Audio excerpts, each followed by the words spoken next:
The fluorescent lights of Denver General Hospital cast harsh shadows across tired faces at 2:47 a.m. In the pediatric ward, where childhood fears took physical form and parents held vigil through endless nights, one question would change everything. David Martinez clutched his coffee cup with trembling hands, watching a nurse who hadn't stopped moving for 6 hours straight.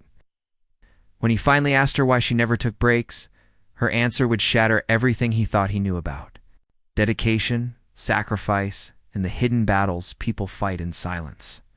Before we jump back in, tell us where you're tuning in from, and if this story touches you, make sure you're subscribed because tomorrow I've saved something extra special for you.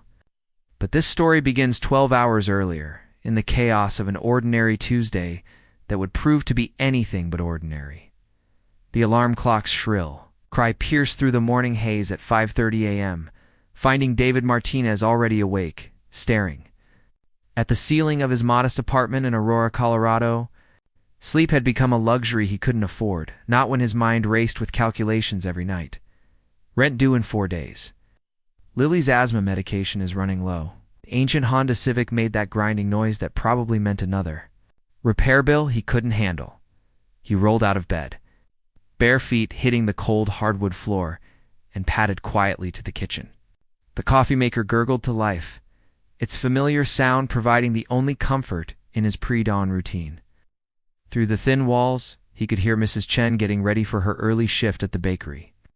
The building held an ecosystem of working class dreams and struggles, each apartment containing stories of people doing whatever it took to survive another day. The shower ran lukewarm at best, the water pressure weak enough that washing his hair took twice as long as it should.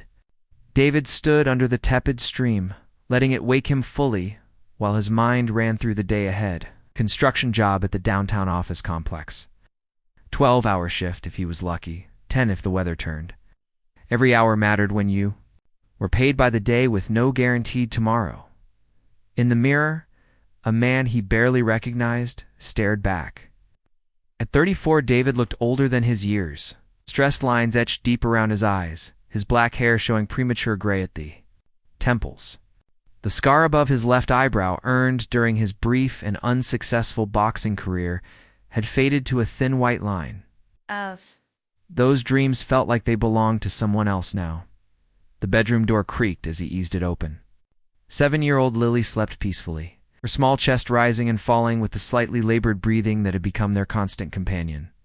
The nebulizer sat on her nightstand, along with her inhaler and the medication schedule he'd memorized by heart. Her stuffed elephant, Mr. Peanuts, lay tucked under her arm.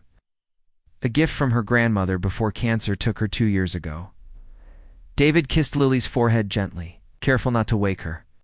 She'd been up coughing until nearly midnight, another restless night that meant she'd be tired at school. The guilt gnawed at him constantly. A better father would have insurance that covered specialists.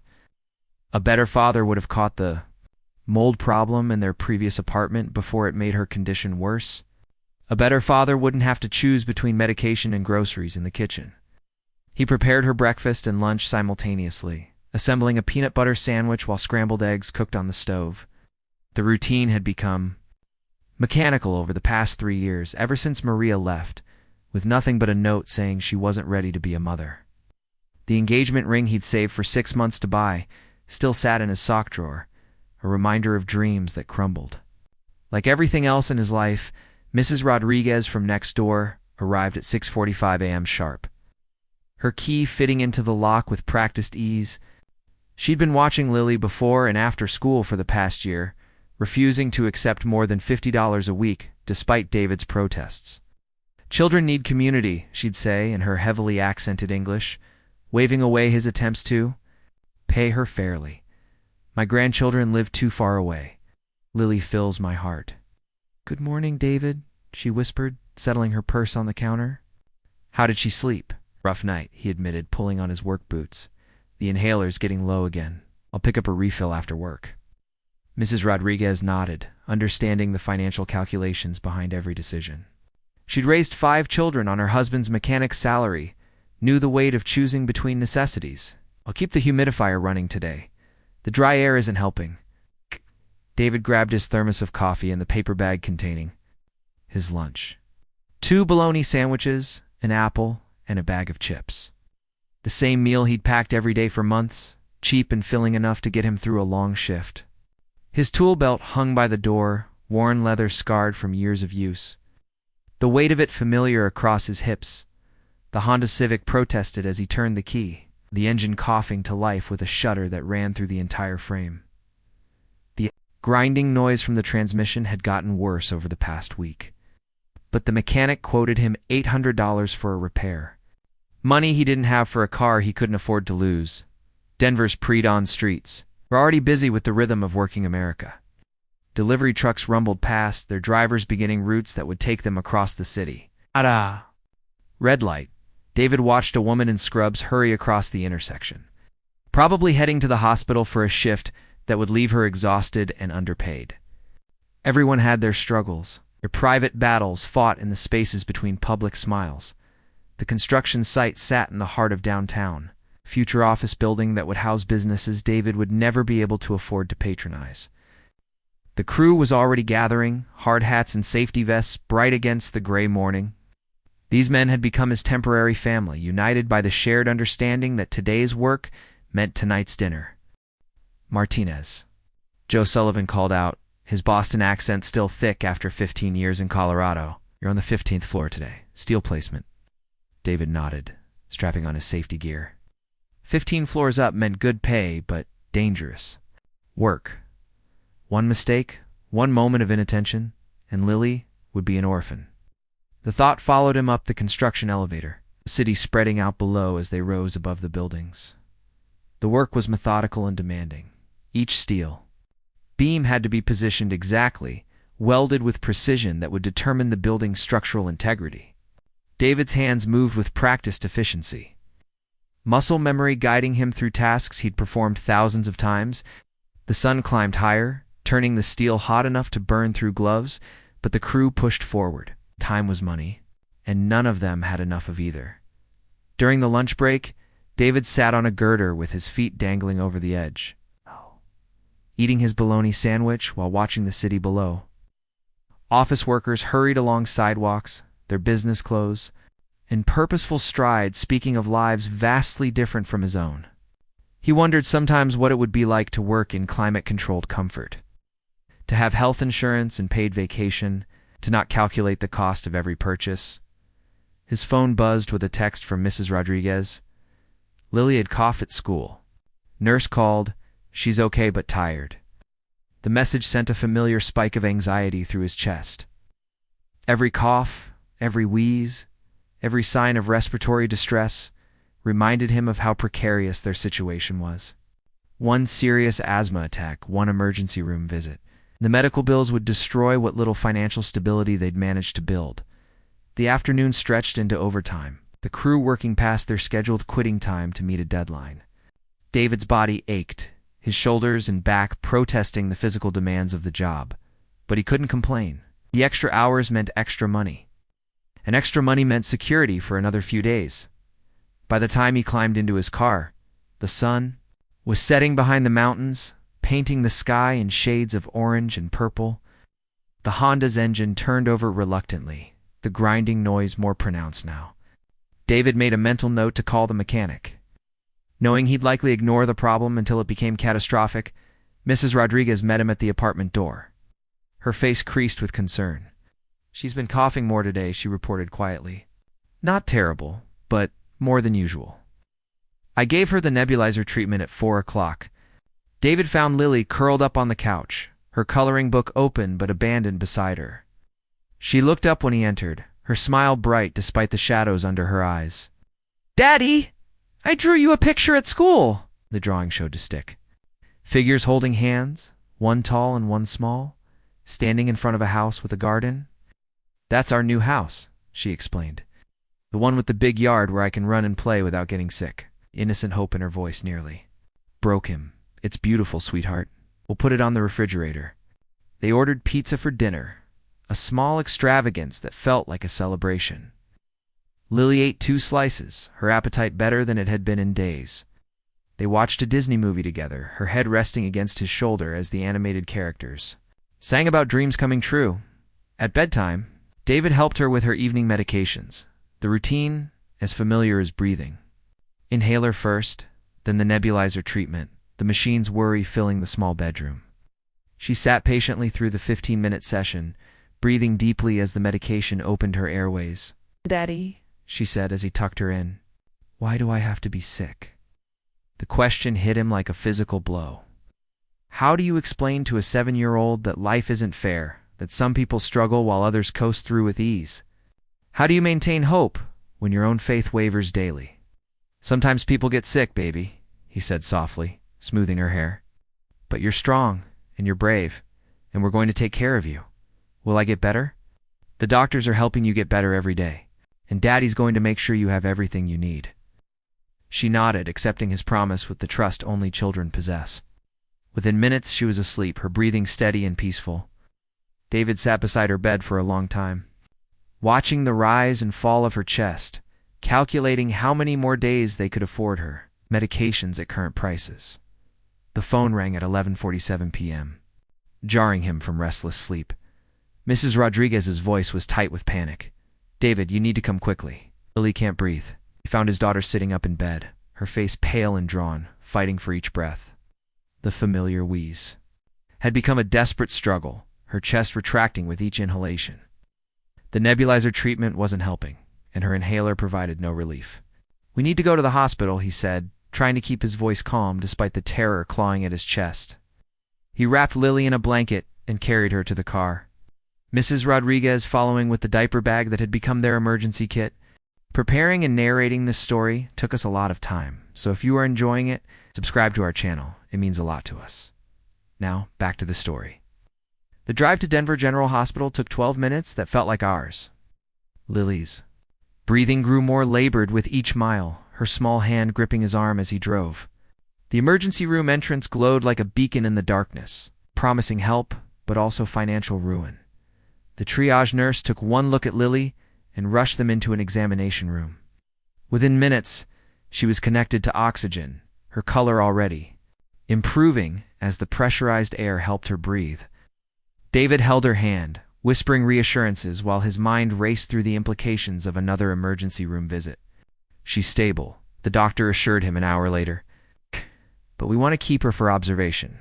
Her oxygen levels are still lower than we'd like." And so began the longest night of David's life, sitting beside his daughter's hospital bed, watching. Monitors display numbers that represented her vital signs. The pediatric ward bustled with activity despite the late hour. Nurses moving between rooms with quiet efficiency. That's when he first noticed her. A nurse with auburn hair pulled back in a ponytail, her scrubs wrinkled from a long shift. She moved with purpose and grace, checking on patients, adjusting medications, offering comfort to worried parents. What struck him most was her dedication. In the 6 hours he'd been there, she hadn't taken a single break. Other nurses came and went, disappearing into the break room or stepping outside for fresh air. But this one remained constant, a steady presence in the chaos of the pediatric ward. She checked on Lily twice, her manner gentle and professional, explaining procedures in simple terms that even a frightened 7-year-old could understand. David watched her work, noting how she remembered each child's name, how she seemed to anticipate needs before they arose. There was something almost desperate in her dedication, as if stopping for even a moment might somehow fail the children in her care.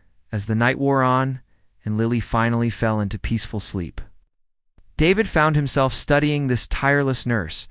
She looked young, maybe late 20s, with an intensity that suggested personal stakes in every patient's outcome.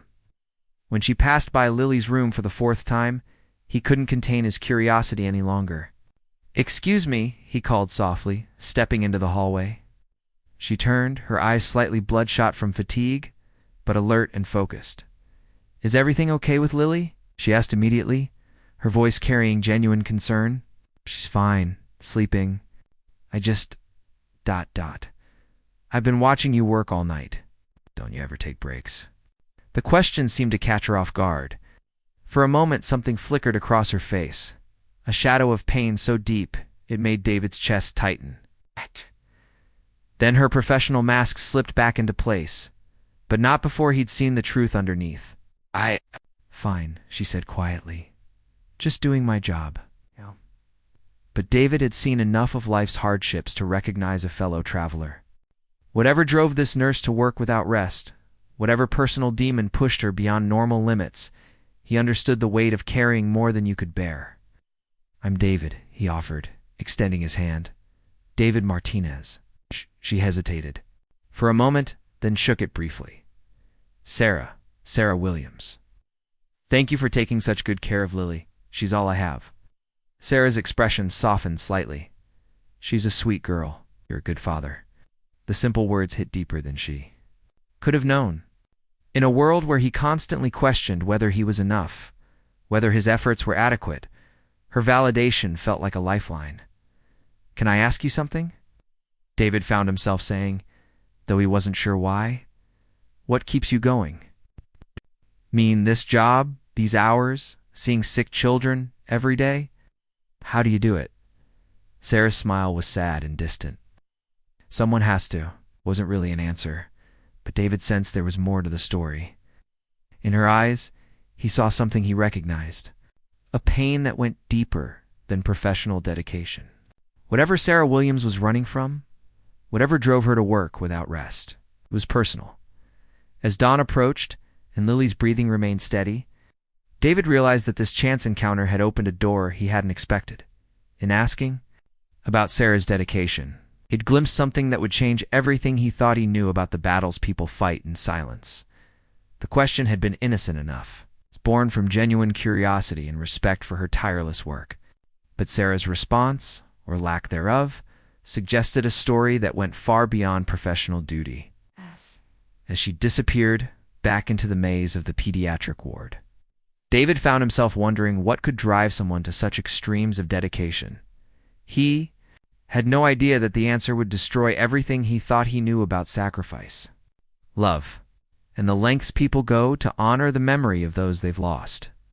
While David Martinez slept fitfully in the uncomfortable hospital chair beside his daughter's bed, 30 miles away in a cramped studio apartment in Lakewood, Sarah Williams stared at her reflection in a cracked bathroom mirror. The morning sun streamed through thin curtains, illuminating dust motes that danced in the air like memories. She couldn't escape. Her apartment told the story of a life stripped to its essentials. A single bed pushed against the wall, unmade sheets, twisted from another restless night. Small table served as both desk and dining area, its surface covered with medical journals, continuing education materials, and a laptop that had seen better days. The kitchenette consisted of a mini fridge, a hot plate, and a microwave that worked only when positioned at exactly the right angle. But it was the wall above her bed that revealed the truth about Sarah Williams. Dozens of photographs were arranged in a precise grid, each one showing the same beautiful little girl at different ages. A baby with bright blue eyes and wispy blonde hair, a toddler taking first steps in a sunny backyard, preschooler blowing out candles on a birthday cake. The progression stopped abruptly at age 4.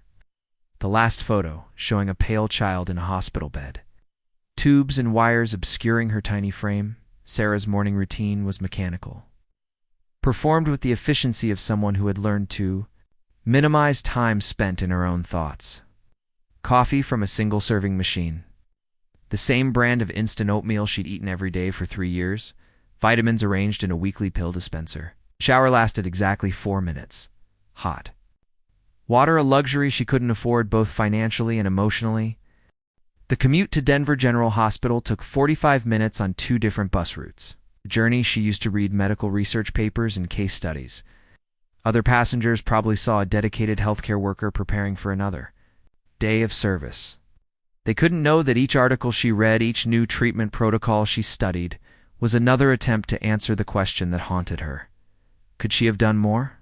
3 years, 2 months, and 16 days ago, Sarah had been Dr. Sarah Williams, a pediatric resident at Children's Hospital Colorado, one of the most prestigious medical programs in the country. Her colleagues called her brilliant, her attending.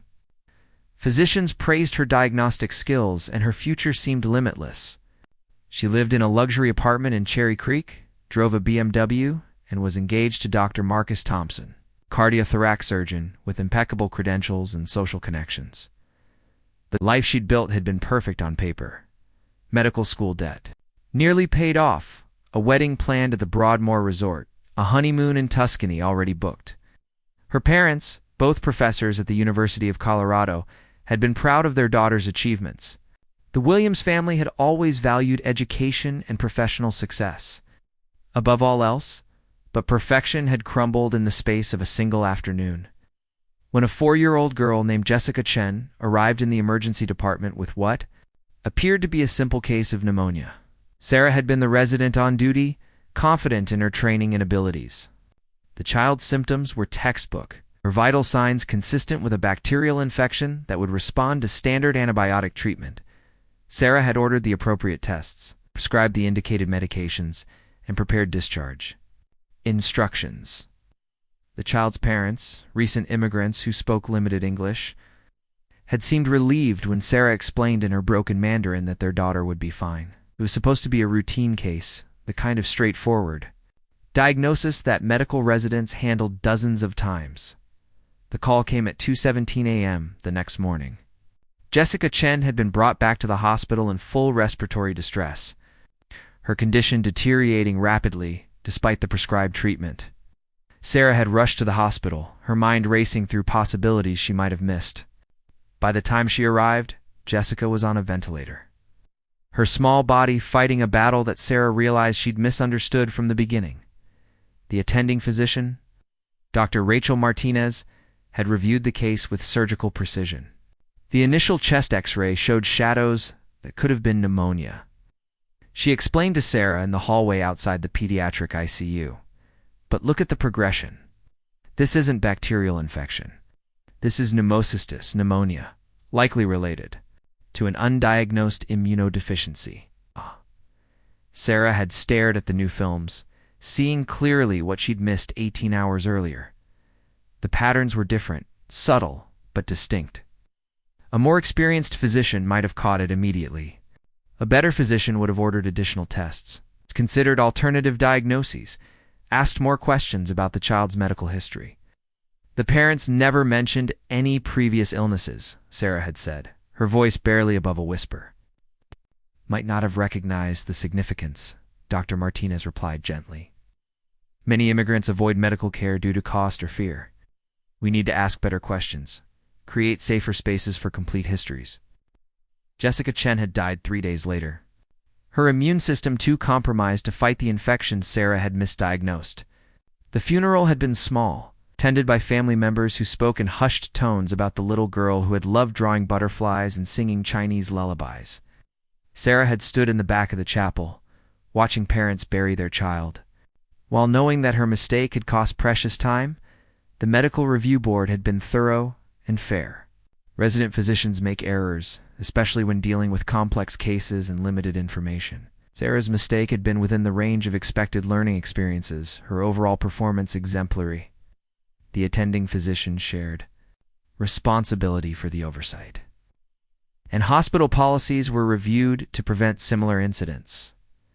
But Sarah couldn't accept the institutional forgiveness.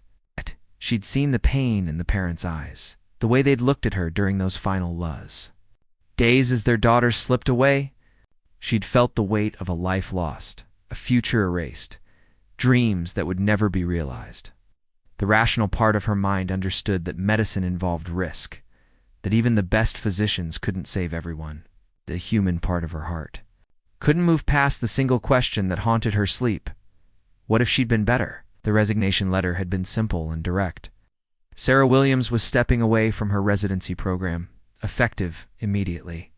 Her engagement ended the same week, Marcus unable to understand why she was throwing away everything we've worked for over one unfortunate case. Her parents had been devastated, their brilliant daughter abandoning a promising career for reasons. They couldn't comprehend the transformation from Dr. Sarah Williams to Sarah Williams.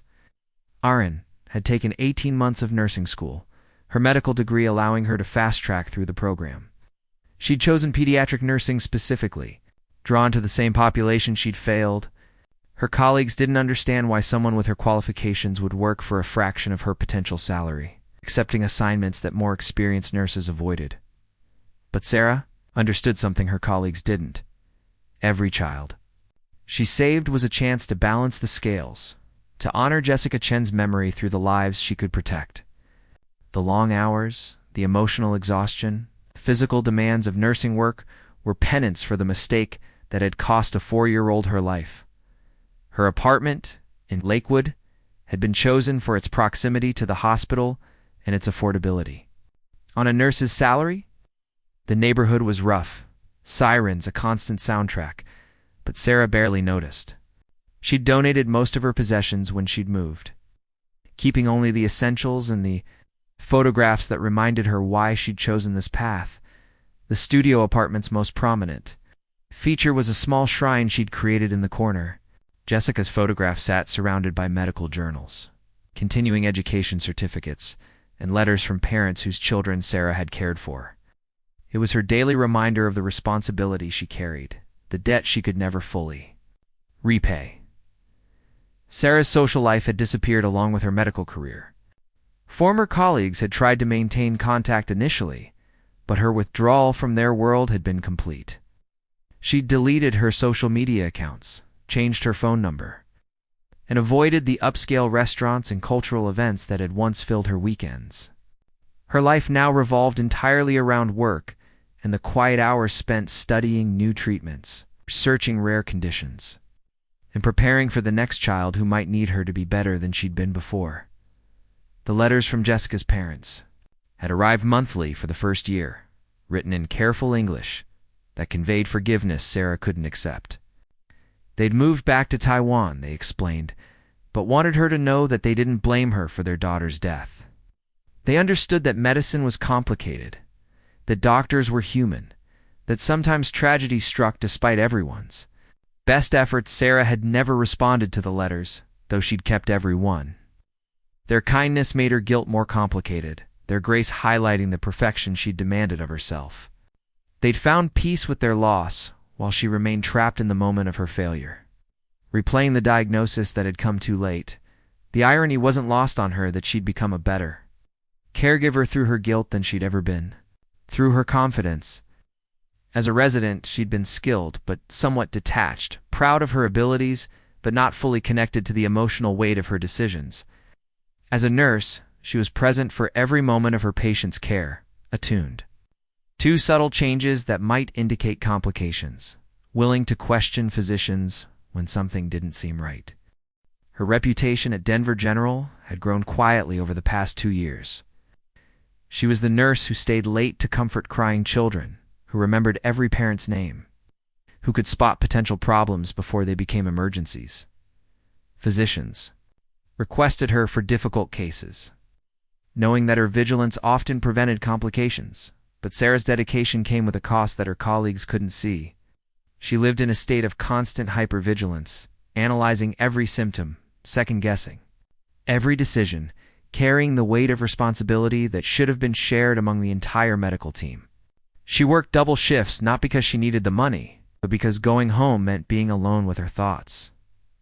The coffee shop across from the hospital had become her refuge during brief breaks, a place where she could sit quietly and observe normal life continuing around her. She'd watch parents with their healthy children, couples planning their futures, students studying for exams, feel like she was looking at a world she'd chosen to leave behind. Sometimes she wondered what Jessica Chen would have been like at 7 years old, the same age as the little girl she'd cared for the night before. Would she have been shy or outgoing? She'd have liked art or music? She'd have been starting 2nd grade, making friends, learning to read chapter books? The questions had no answers, but they shaped every interaction Sarah had with the children in her care.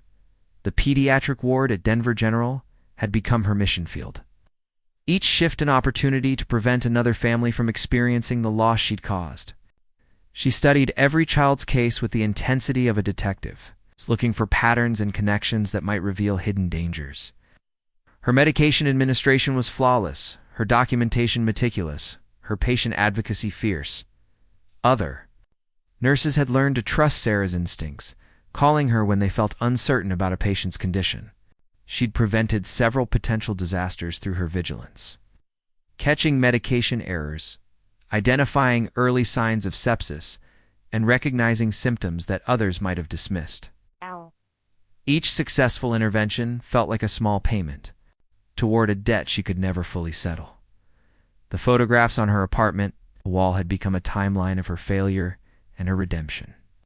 Jessica's pictures reminded her of the cost of complacency, while the thank you cards from families represented the lives she'd helped save. The balance would never be even. But Sarah had learned to find purpose in the pursuit of perfection she'd never achieve. Her former life felt like it had belonged to someone else, a privileged woman who'd believed that good intentions and technical skill were enough to heal the world. Sarah Williams, RN, understood that medicine was humbling, that expertise meant nothing without compassion, and that the greatest honor was in serving those who needed her most. As she prepared for another shift at Denver General, Sarah looked at Jessica's photograph one last time. "I won't let you down again," she whispered. It's the same promise she'd made every morning for 3 years, 2 months, and 16 days. It was a vow that shaped every decision, every interaction, every moment of her professional life. The bus ride to work took her past the cemetery where Jessica was buried, a small headstone marking the life that had ended too soon. Sarah never stopped to visit, knowing that her real memorial to the child was in the work she did every day, the dedication that had cost her everything else she'd valued. She didn't know that tonight.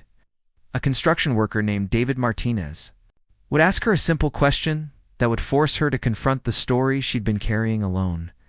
She didn't know that her answer would create a connection that would challenge everything she believed about penance, forgiveness, and the possibility of healing.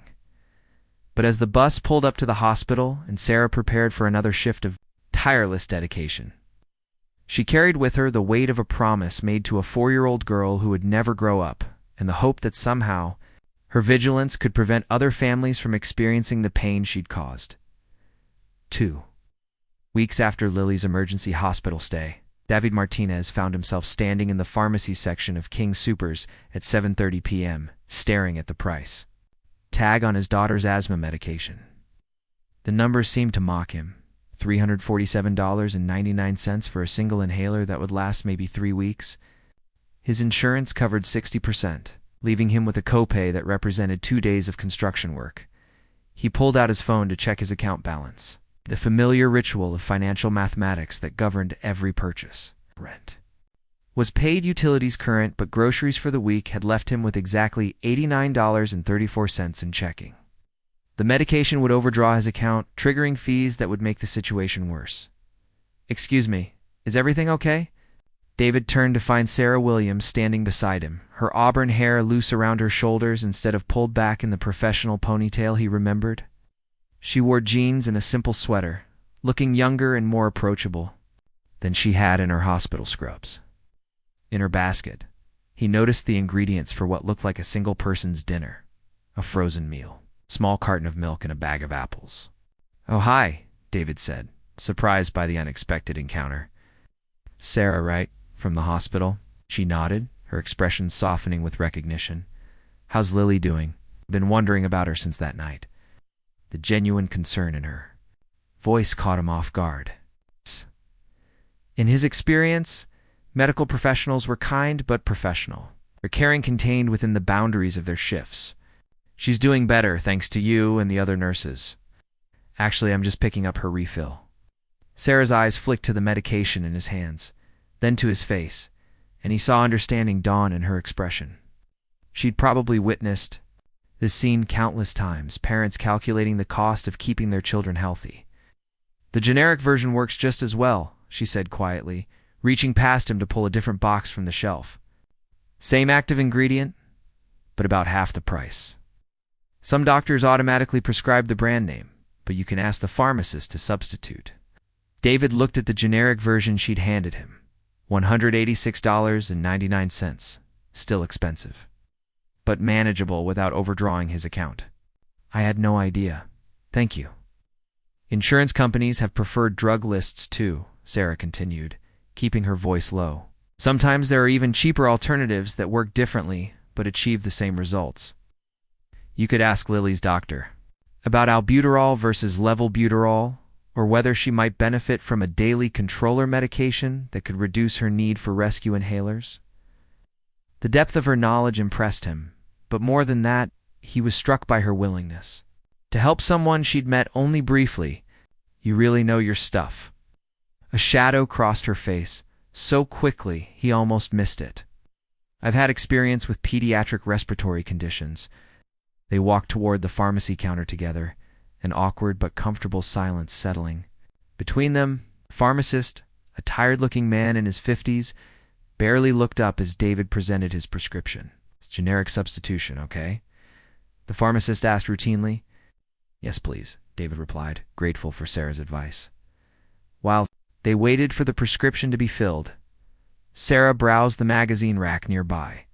David found himself studying her profile, noting the way she unconsciously touched a small pendant at her throat, a nervous habit that suggested hidden anxiety despite her composed exterior.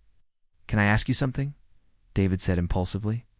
That night at the hospital, you seemed to know exactly what Lily needed before anyone else did.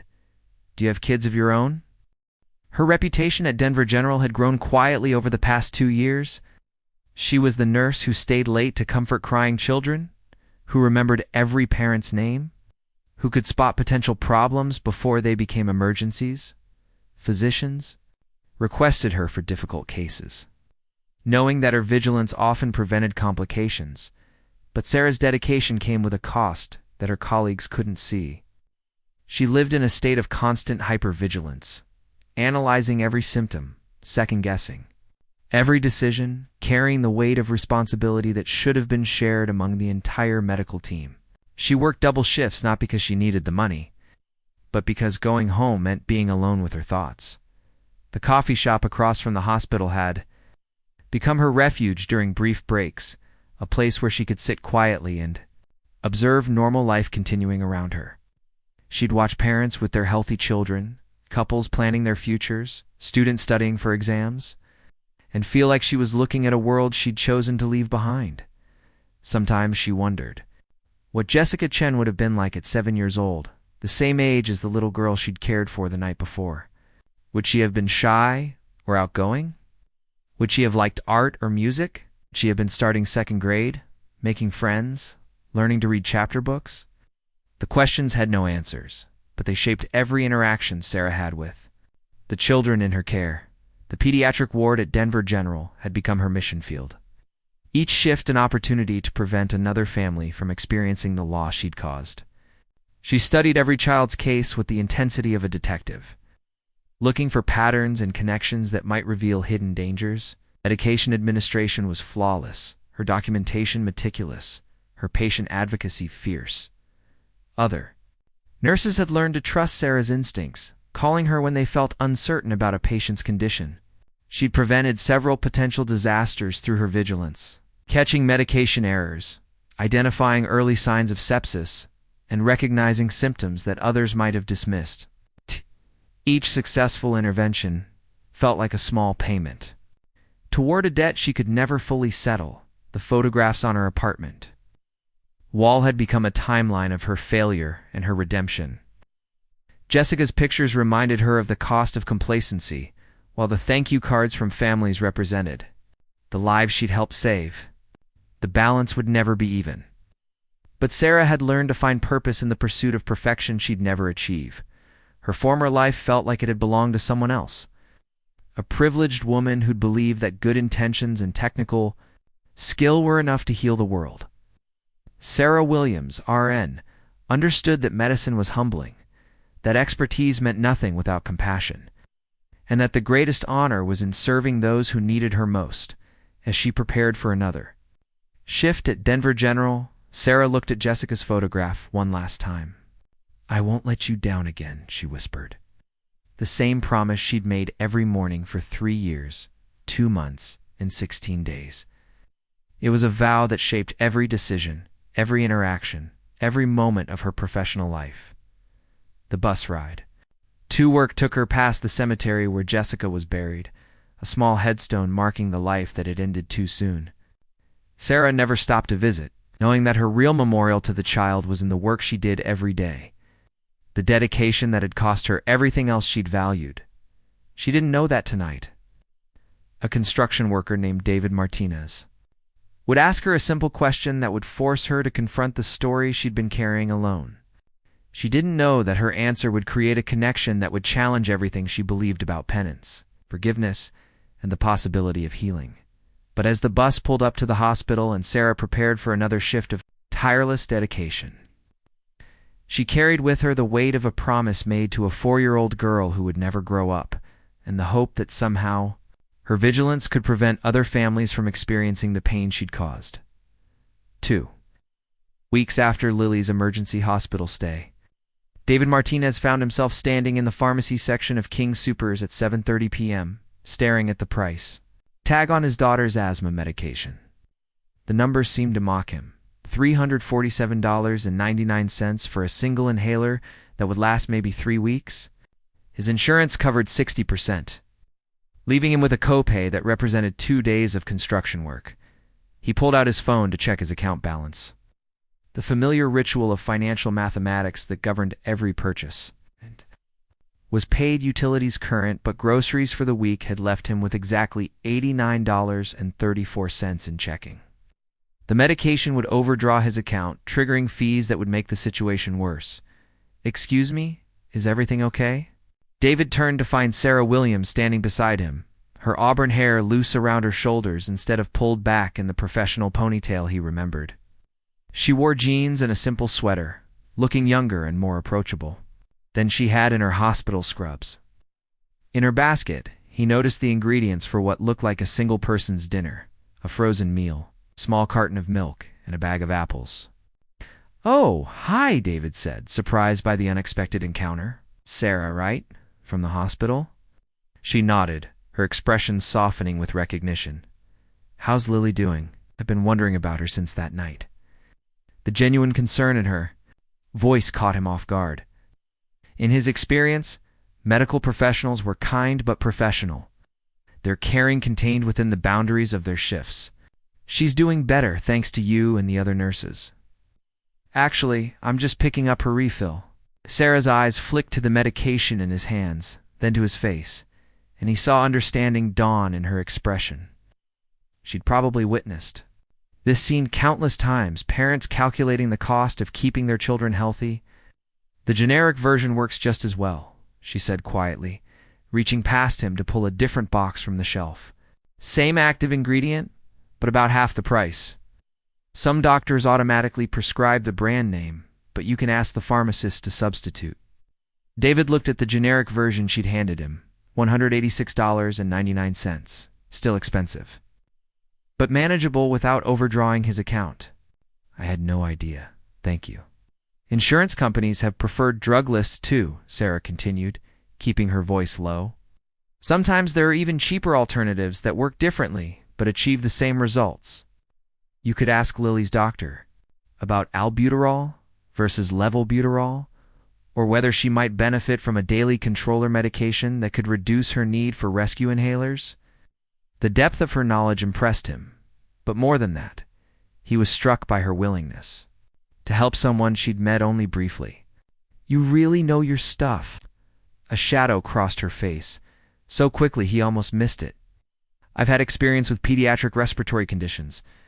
They walked toward the pharmacy counter together, an awkward but comfortable silence settling between them.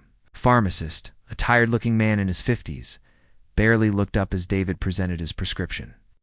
"Generic substitution, okay?" the pharmacist asked routinely. "Yes, please," David replied, grateful for Sarah's advice. While they waited for the prescription to be filled, Sarah browsed the magazine rack nearby. David found himself studying her profile, noting the way she unconsciously touched a small pendant at her throat, a nervous habit that suggested hidden anxiety despite her composed exterior. "Can I ask you something?" David said impulsively. Night at the hospital, you seemed to know exactly what Lily needed before anyone else did. "Do you have kids of your own?" The question hit Sarah like a physical blow. Her hand went to her pendant again, and David saw her shoulders tense. For a moment, he thought she might not answer at all. "I don't have children," she said finally, her voice carefully controlled. "But I've worked with enough families to recognize the signs of severe asthma attacks. Something in her tone warned him not to pursue the topic further. They collected his prescription in silence, but as they walked toward the exit together, Sarah seemed to make a decision. "There's a support group that meets at the hospital," she said, not quite looking at him. "For parents of children with chronic conditions, they share information about resources, financial assistance programs, that sort of thing. It might be helpful." Hey. David paused at the automatic doors. "Are you suggesting I need help?" "I'm suggesting that you shouldn't have to figure everything out alone," Sarah replied gently. "Raising a child with medical needs is challenging enough. There's no shame in accepting support." The words hit deeper than she'd probably intended. David's pride had been his armor for so long, protecting him from pity and maintaining his sense of independence. But standing in the fluorescent light of the grocery store entrance, he realized that his pride might be costing Lily opportunities for better care. "When do they meet?" he asked.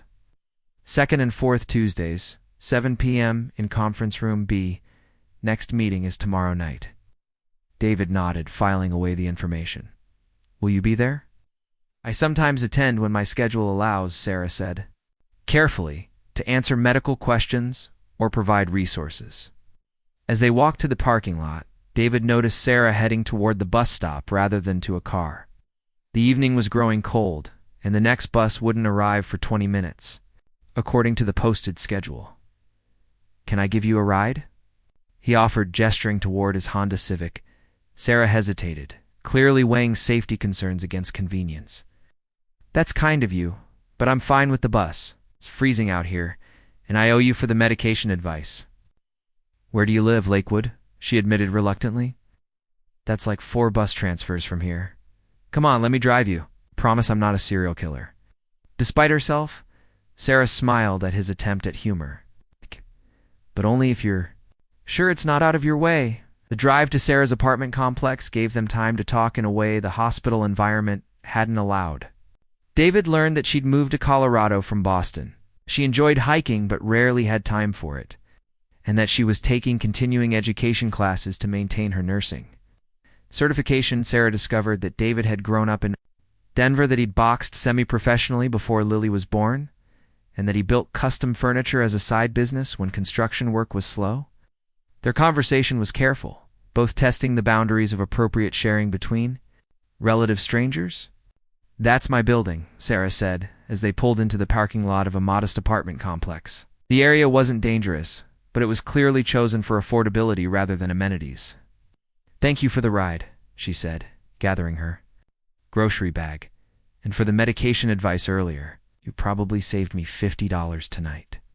"You saved me $150, David replied. "I'd say we're even." As Sarah walked toward her building entrance, David noticed her purposeful stride. The way she kept her keys ready and checked her surroundings was the behavior of someone who'd learned to be cautious, though whether from professional habit or personal experience, couldn't tell. The next evening, David found himself standing outside Conference Room B at Denver General Hospital, questioning his decision to attend the support group meeting. Lily was at home with Mrs. Rodriguez, who'd insisted that David needed to connect with other parents facing similar challenges. The room was arranged in a circle with about 15 chairs, half of them occupied by parents who looked as tired and worried as David felt. Sarah sat near the back, wearing scrubs that suggested she'd come directly from her shift. She nodded at him when he entered, a small gesture of encouragement that helped settle his nerves. The group leader, a social worker named Janet Morrison, facilitated discussions about insurance navigation, school accommodations for children with chronic illnesses, and emotional coping strategies. David listened more than he spoke, absorbing information about resources he'd never known existed. During the break, Sarah approached with a stack of pamphlets. "These might be useful," she said, handing him materials about medication assistance programs, specialty pharmacy options, and emergency action plans for schools. "You came prepared," David observed, impressed by her thoroughness. "I always research what might be helpful before these meetings," Sarah replied. "Every family situation is different, but information is power when you're advocating for your child." As the meeting resumed, David shared his experience with Lily's recent emergency. describing the panic of not knowing whether her symptoms required immediate medical attention. Other parents nodded in recognition, sharing their own stories of middle-of-the-night hospital runs and the constant vigilance required to manage chronic conditions. Sarah listened intently, occasionally offering medical clarifications or resource suggestions, but mostly allowing the parents to support each other through shared experience. David noticed how she seemed to absorb every story, filing away details that might help her better care for her young patients. After the meeting, David and Sarah walked to the parking garage together. The evening had grown colder, and David noticed Sarah pulling her light jacket tighter around her shoulders. "My car's over here," David said, pointing toward the Honda. "I could give you another ride if you'd like." "I actually drove tonight," Sarah replied, gesturing toward a 10-year-old Toyota Corolla with a dent in the rear bumper. "But thank you." They stood awkwardly for a moment, both recognizing that something was shifting in their acquaintance, but uncertain how to acknowledge it. The shared knowledge of Lily's condition and their mutual attendance at the support group had created a connection that extended beyond their initial hospital encounter. "The meeting was helpful," David said finally. "I had no idea there were so many resources available." "Most people don't," Sarah agreed. "The healthcare system can be overwhelming, especially when you're dealing with a sick child. Having people who understand makes it more manageable." "You seem to know a lot about the parent perspective for someone who doesn't have kids," David observed gently. Sarah's hand went to her pendant again, that unconscious gesture he was beginning to recognize as a sign of emotional discomfort. "I've worked with enough families to understand the challenges." The answer felt incomplete, but David sensed the walls she'd constructed around certain topics. Everyone had private pain, experiences they weren't ready to share with relative strangers. He respected her boundaries while filing away his curiosity. "For another time?" "Well, I should get home to Lily," David said, pulling out his car keys. "Thank you again for all the information and for suggesting I come tonight." "I'm glad it was helpful," Sarah replied. "The next meeting is in 2 weeks. If you're interested in attending again, I'll probably be there," David said. "It's nice to talk to people who understand." As they parted ways, each heading to their respective vehicles, David found himself thinking about the evening's conversations. The support group had provided practical information and emotional validation, but it was Sarah's quiet presence that had made him feel less alone in navigating Lily's medical needs.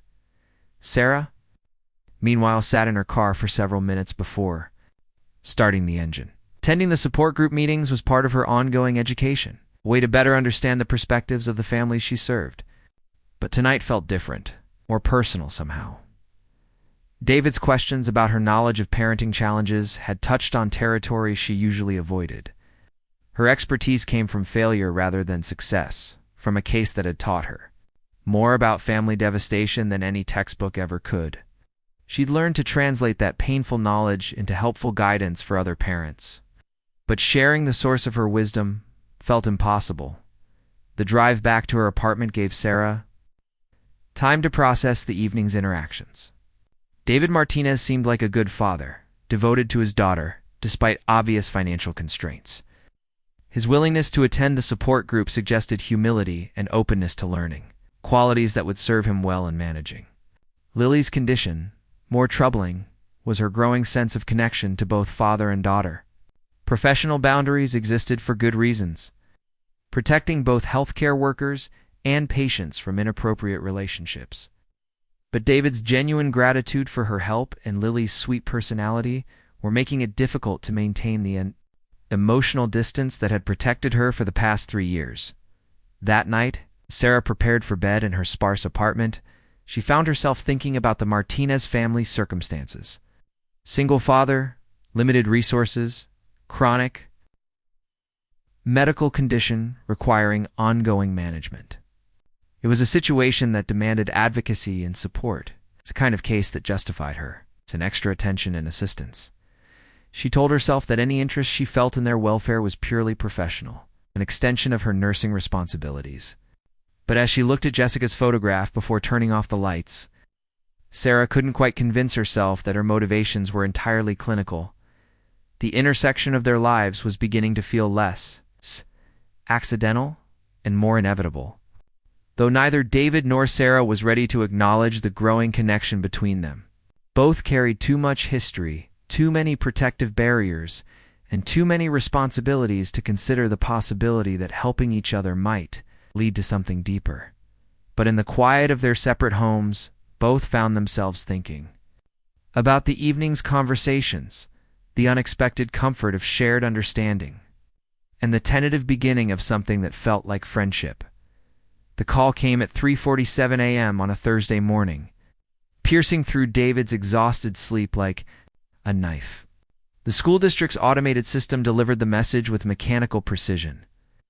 All Denver public schools will be closed today due to a severe weather advisory. Please make arrangements for your child's care. David rolled over to check, his phone squinting at the bright screen. 17 missed calls from his construction foreman, Jake Morrison, and a string of text messages that painted a clear picture. The downtown project had been shut down due to dangerous wind conditions, but the crew was being moved to an indoor renovation job in Highlands Ranch. 12-hour shift. Premium pay, but absolutely no children allowed on the job site. The dilemma was immediate and crushing. Mrs. Rodriguez was visiting her sister in Pueblo for the week. His usual backup babysitter was out of town, and every day care center in the city would be closed due to the weather advisory. Missing work meant losing $180 in daily wages, money they desperately needed for Lily's upcoming pulmonologist's appointment. David sat on the edge of his bed, head in his hands, calculating options that didn't exist. He could call in sick, but Jake had already warned the crew about the project's tight deadline. He could try to find emergency childcare, but the cost would eat up most of his daily earnings. He could ask one of the other parents from the support group, but he'd only met them twice and didn't feel comfortable imposing on such new relationships. The storm outside rattled the windows of their apartment, confirming the weather services. Warnings about dangerous conditions. Even if he could find someone to watch Lily, asking them to travel in this weather felt irresponsible. He was trapped between financial necessity and parental duty, a position that had become too familiar. Over the past 3 years at 4:15 a.m., David's phone rang. Sarah Williams' name appeared on the screen, and he answered with confusion and concern.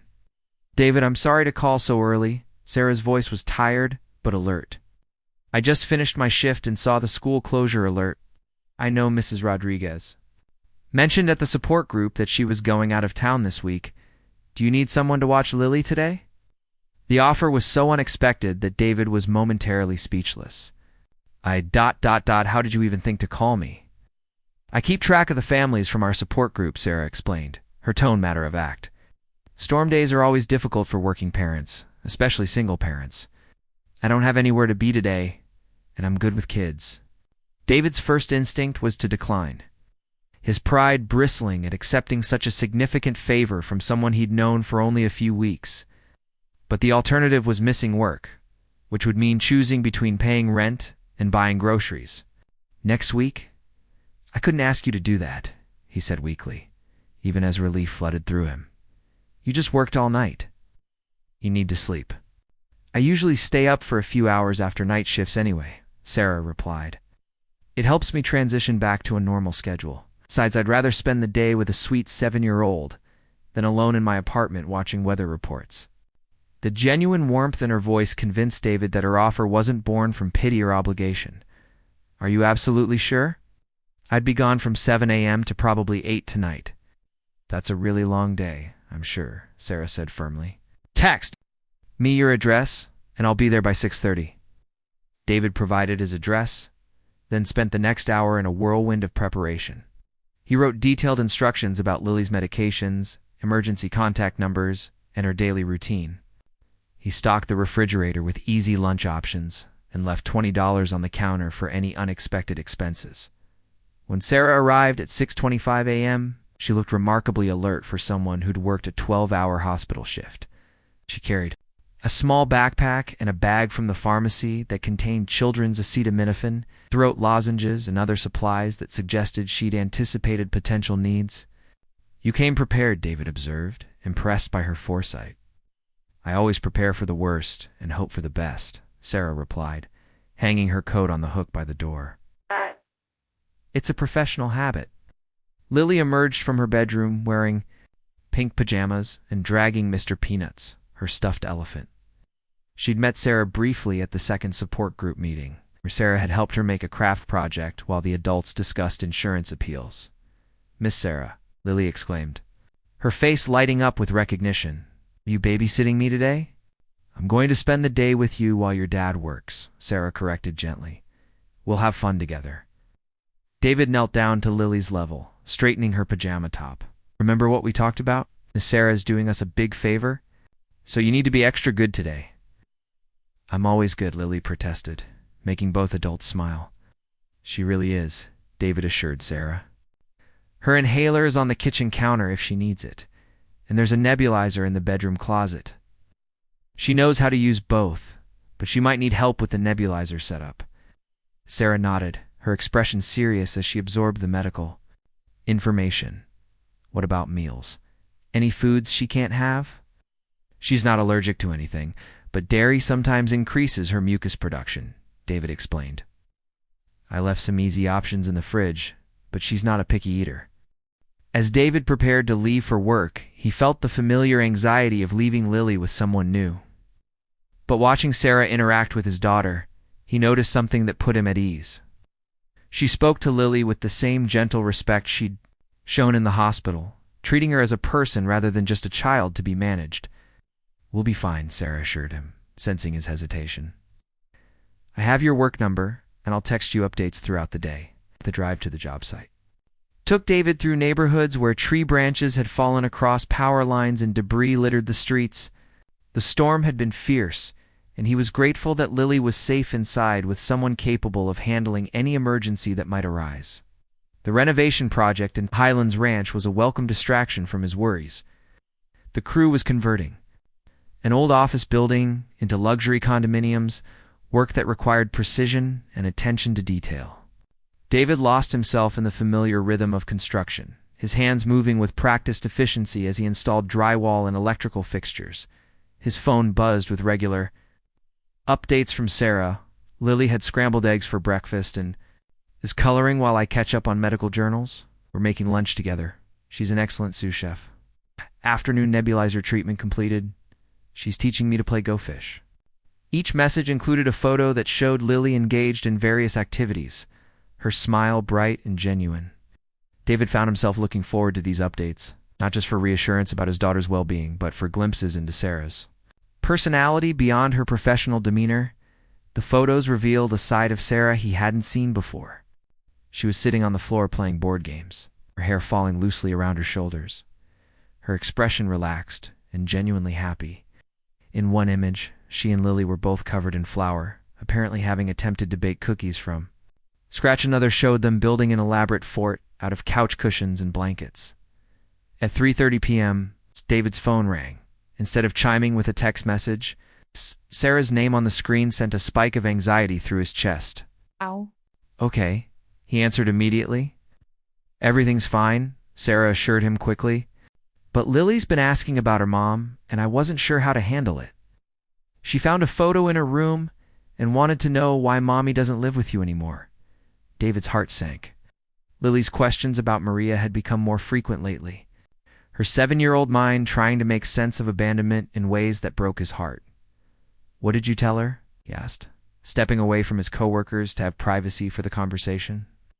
"I told her that families come in many different shapes, and that what matters most is that she's loved," Sarah said carefully. "But she has more questions than I feel comfortable answering without your guidance." David appreciated Sarah's restraint in not overstepping parental boundaries. "Tell her that we'll talk about Mommy when I get home tonight. In the meantime, she can ask you any other questions she has." "There's something else," Sarah continued, her voice gentler. "She's been coughing more this afternoon, and she seems a little tired. Nothing alarming, but I wanted to give you a heads up." "How's her breathing?" David asked, the familiar worry creeping into his voice, clear and easy. "I've been monitoring her closely. It might just be the weather change affecting her sinuses." "Okay, if it gets worse, don't hesitate to call me. I can leave work if needed." "I will," Sarah promised. "But David, she's okay. I wouldn't hesitate to contact you if I was concerned." The reassurance in her voice calmed his fears. Sarah's medical training meant she was better equipped than most babysitters to recognize signs of respiratory distress. If she said Lily was, okay, he could trust her judgment. When David arrived home at 8:15 p.m., he found his apartment transformed. The living room had been converted into a cozy reading nook, with blankets and pillows arranged around a selection of library books. The kitchen was spotless, with the scent of homemade soup lingering in the air. Lily was curled up on the couch next to Sarah, both of them absorbed in a picture book about a little girl who wanted to be a doctor. "Daddy." Lily jumped up to hug him, her energy seemingly normal despite the cough Sarah had mentioned. "Miss Sarah made the best soup ever, and we built a fort, and she showed me how to listen to my heart with her stethoscope." David looked at Sarah, who was gathering her things with efficient movements. "You have a stethoscope with you?" "I always carry basic medical supplies," Sarah explained, tucking the instrument into her backpack. Lily was curious about how doctors check breathing, so I gave her a quick lesson in anatomy. She said, "My heart sounds strong," Lily added proudly, "and my lungs are clear." "That's wonderful, sweetheart," David said, ruffling her hair. "Did you have fun with Miss Sarah?" "The best day ever," Lily exclaimed. "She taught me how to make soup, and we read 4 books, and she knows how to braid hair really good." David noticed that Lily's hair was indeed braided in a complex pattern he could never have achieved. "That's beautiful work," he told Sarah. "I had lots of practice," Sarah replied, then seemed to catch herself. As if she'd revealed more than intended, while Lily gathered her toys, David walked Sarah to the door. "I can't thank you enough for today. You probably saved my job."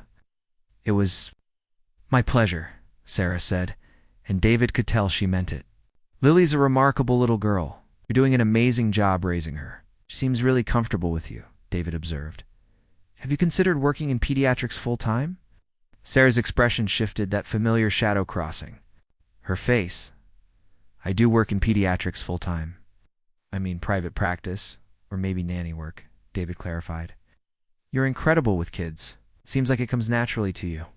"Nothing about children comes naturally to me," Sarah replied quietly, her hand moving to her pendant. "Everything I know I learned the hard way." The weight in her voice suggested a story David didn't feel he had the right to explore. "Whatever your experience, Lily obviously adores you. She's already asking if you can babysit again." "I'd be happy to help whenever you need it," Sarah offered. Within reason, of course. As Sarah gathered her coat and headed toward the door, David noticed her movements were more deliberate than usual, as if she was fighting exhaustion. The reality of her sacrifice hit him fully. She'd worked a 12-hour night shift, then spent 13 hours caring for his daughter, giving up her entire day off to help someone she barely knew.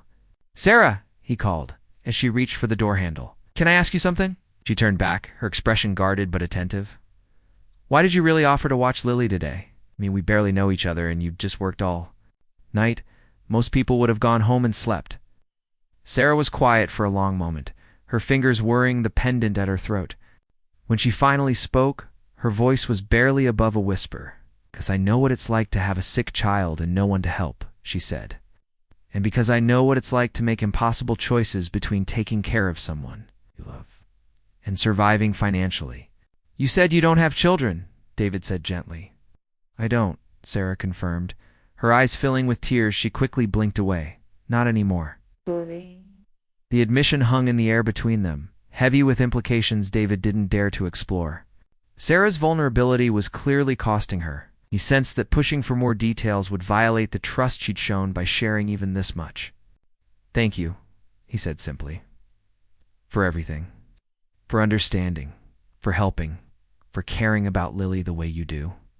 Sarah nodded, unable to speak around the emotion in her throat. She opened the door and stepped into the cold evening air, leaving David standing in his doorway with more questions than answers. As he watched her walk to her car, David realized that Sarah Williams carried secrets that explained her tireless dedication to other people's children. Whatever she'd lost, whoever she'd loved and lost, it had transformed her into someone who couldn't bear to see others struggle alone. The revelation changed everything about how he viewed her constant vigilance at the hospital, her extensive knowledge of pediatric care, and her willingness to sacrifice her own needs for the well-being of children who weren't her own. Sarah wasn't just a dedicated nurse. She was someone trying to heal a wound that might never fully close, using service to others as medicine for her own broken heart. Single dad asked the nurse why she never took breaks, her story destroyed. Part 5. The Breaking Point **** Truth. Revealed in relationship shattered ****. The Denver Post article ran on a Tuesday morning, buried on page 6 of the local section with a headline that would destroy everything. Sarah Williams had rebuilt over the past 3 years. Former medical resident speaks out how one mistake changed everything. David Martinez discovered it by accident. Sitting in the hospital cafeteria during Lily's routine pulmonology follow-up appointment, he'd arrived early and was killing time with a cup of coffee and the newspaper someone had left behind. Photograph accompanying the article showed a younger Sarah Williams in medical scrubs, accepting an award for academic excellence. The caption read, "Dr. Sarah Williams, former pediatric resident at Children's Hospital, Colorado, now works as a nurse following a controversial case that ended her medical career." The article was part of a series about medical errors and patient safety, written by an investigative journalist who'd been researching malpractice cases across Colorado. Sarah's story was presented as a cautionary tale about the pressures facing medical residents and the tragic consequences of diagnostic mistakes. David read with growing horror as the details unfolded. Jessica Chen, age 4, had died from pneumocystis pneumonia after being misdiagnosed with bacterial pneumonia by Dr. Sarah Williams. The child's parents had brought her to the emergency room with respiratory distress, trusting the medical system to save their daughter's life. Instead, a first-year resident's mistake had cost precious treatment time. The article quoted medical experts about the complexity of pediatric diagnosis, the challenges of working with families who spoke limited English, and the institutional failures that contributed to the tragedy. But it also included details that made David's stomach turn. How Sarah had initially seemed confident in her diagnosis. How she'd reassured the parents that their daughter would be fine. How she'd sent them home with antibiotics that were useless against their child's actual condition. Dr. Williams resigned from her residency program shortly after the incident, the article reported. Despite being cleared of gross negligence by the Medical Review Board, she chose to leave medicine entirely. She now works as a registered nurse at Denver General Hospital, where colleagues describe her as exceptionally dedicated but intensely private about her past. The newspaper shook in David's hands as he read the final paragraphs. The Chen family had returned to Taiwan after their daughter's death, but not before establishing a foundation in Jessica's memory to improve pediatric care for immigrant families. They'd specifically requested that Dr. Williams not be prosecuted, stating that she'd suffered enough and that systemic changes were more important than individual punishment. According to hospital records, Williams has never taken a sick day or vacation in her 3 years of employment, the article concluded. Former colleagues describe her transformation from a promising physician to a nurse, who works with almost obsessive dedication, as if trying to atone for a mistake that cost a child her life. David's coffee grew cold as he stared at the newspaper, his mind racing to reconcile the Sarah he'd come to know with the person described in the article. The woman who'd spent an entire day caring for Lily, who'd shown such natural affection for children, who'd seemed to understand parenting challenges with unusual depth. She'd been a doctor who'd failed to save a 4-year-old girl. The implications hit him like a physical blow. Sarah's tireless dedication, her refusal to take breaks, her extensive knowledge of pediatric conditions. It wasn't just professional excellence, it was penance. Every child she saved, every family she helped, every hour she worked without rest was an attempt to balance the scales for Jessica Chen's death. "Mr. Martinez?" A nurse's voice interrupted his thoughts. "Dr. Peterson is ready to see Lily now." David folded the newspaper and followed the nurse to the examination room, his mind churning with questions he wasn't sure he wanted answered. During Lily's appointment, he found himself studying every medical professional they encountered, wondering what stories they carried, what mistakes haunted their dedication. Dr. Peterson pronounced Lily's condition stable, adjusting her medication, dosage, and scheduling a follow-up appointment in 3 months. Throughout the exam, David's thoughts kept returning to the newspaper article, to the image of Sarah as a confident young doctor who'd believed she could save everyone. After the appointment, David and Lily stopped by the hospital cafeteria for lunch. Lily was chattering about her upcoming school art show, excited about displaying a painting she'd created with Sarah's help during their day together. Her innocent enthusiasm contrasted sharply with the dark knowledge David now carried. "Miss Sarah," Lily exclaimed, pointing across the cafeteria to where Sarah sat alone at a corner table, eating a sandwich while reviewing patient charts. Before David could stop her, Lily had jumped up and run over to Sarah's table. "Miss Sarah, we're here for my doctor appointment." Sarah looked up from her charts, her face lighting up with genuine pleasure at seeing Lily. "How did it go? Are you feeling better?" "Dr. Peterson said my lungs sound great," Lily announced proudly. "And I told him about the soup you made and how you taught me to use the stethoscope." David approached the table slowly, the newspaper folded in his back pocket like a loaded weapon. Sarah's smile faltered slightly when she saw his expression, her professional mask slipping into place. "Is everything okay?" she asked, her voice carefully neutral. "Can we talk?" David said quietly, glancing meaningfully at Lily. Privately, Sarah's face went pale, and her hand moved unconsciously to her pendant. "Lily, would you like to visit the children's playroom?" "It's just down the hall, can I, Daddy?" Lily asked, bouncing on her toes. "Stay where the nurses can see you," David instructed, his voice tight with controlled emotion. After Lily skipped away, David sat down across from Sarah, pulling out the newspaper and placing it on the table between them. Sarah's eyes fell to the headline, and he watched all the color drain from her face. "When were you going to tell me?" David asked, his voice barely controlled. Sarah stared at the newspaper as if it were a venomous snake. How did you? Does it matter?" David interrupted. "The question is why you didn't tell me yourself. I've been letting you babysit my daughter, trusting you with her life, and you've been lying to me this whole time." "I never lied to you," Sarah said quietly, her voice shaking. "I just didn't tell you everything." "You let me believe you were just a dedicated nurse," David continued, his anger building. "You never mentioned that you used to be a doctor, that you killed a child through your incompetence." The words hit Sarah like physical blows. She flinched, her eyes filling with tears that she struggled to contain. "It wasn't incompetence. It was a mistake. It's a terrible, devastating mistake that I'll regret for the rest of my life. Mistake that cost a 4-year-old her life," David said harshly. "A little girl the same age as my daughter. Do you understand how that makes me feel? Knowing that I trusted Lily's care to someone who couldn't properly diagnose a sick child? That's not fair," Sarah whispered, her professional composure cracking. Jessica's case was complicated. Symptoms were consistent with multiple conditions. "I was a first-year resident dealing with a language barrier and institutional pressures." "Excuses," David cut her off, "making excuses for letting a child die." Sarah's face crumpled, and she pressed her hand to her mouth to stifle a sob. "I'm not making excuses. I know what I did. I know the cost. I live with it every single day.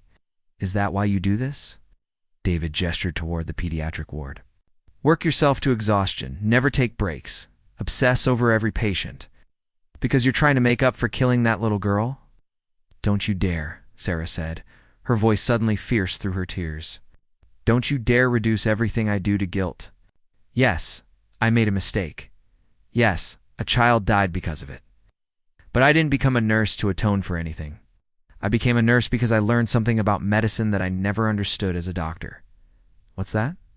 David demanded, his anger making him cruel. "That healing isn't about being perfect," Sarah said, standing up from the table. "It's about being present. It's about caring enough to stay when things get difficult. It's about putting patience before your own comfort or convenience. Hour I work, every break I skip, every extra moment I spend with a worried parent, that's not penance. That's medicine." "You're delusional," David said, standing to face her. "You think working yourself to death makes you a better caregiver? You think sacrificing your own well-being somehow honors that dead child?" Her name was Jessica, Sarah said quietly, her tears falling freely now. Jessica Chen. She was 4 years old. She loved butterflies, and she died because I wasn't good enough to save her. But I've saved dozens of children since then. Prevented complications, caught symptoms other people missed, advocated for patients who couldn't advocate for themselves. If that's not good enough for you, if my past makes me unworthy of your trust, then maybe you should find someone else to care about your daughter. Maybe I should, David said coldly, because I can't trust someone who hides something that important. What else haven't you told me? What other secrets are you carrying? Sarah gathered her charts and stood to leave, her dignity intact despite her tears. I never hid anything that was relevant to Lily's care. My past doesn't change my qualifications, or my commitment to her well-being. But you're right about one thing I should have told you about Jessica. Not because it affects my ability to care for sick children, but because you had the right to know who you were trusting with your daughter. You're damn right I had the right to know, David said, his voice rising enough to draw stares from. Nearby tables, it let me think you were some kind of saint, working tirelessly out of pure compassion. No, but you're just trying to ease your own conscience. If that's what you need to believe, Sarah said quietly, then believe it. But don't. You dare question my commitment to the children I care for. Don't you dare suggest that my past makes me less qualified to protect them. She turned to leave, then paused, looking back at him with an expression that was part devastation, part pity. I thought you, of all people, would understand that good people can make terrible mistakes. I thought someone who'd struggled to be enough for his daughter would recognize that failing doesn't make you a failure. David watched her walk away, his anger warring with a growing sense that he'd just made a terrible mistake of his own. Around him, the cafeteria had returned to its normal bustle, but he felt isolated in his fury and confusion. Lily returned from the playroom, chattering about the toys she'd discovered. But her excitement dimmed when she saw David's expression.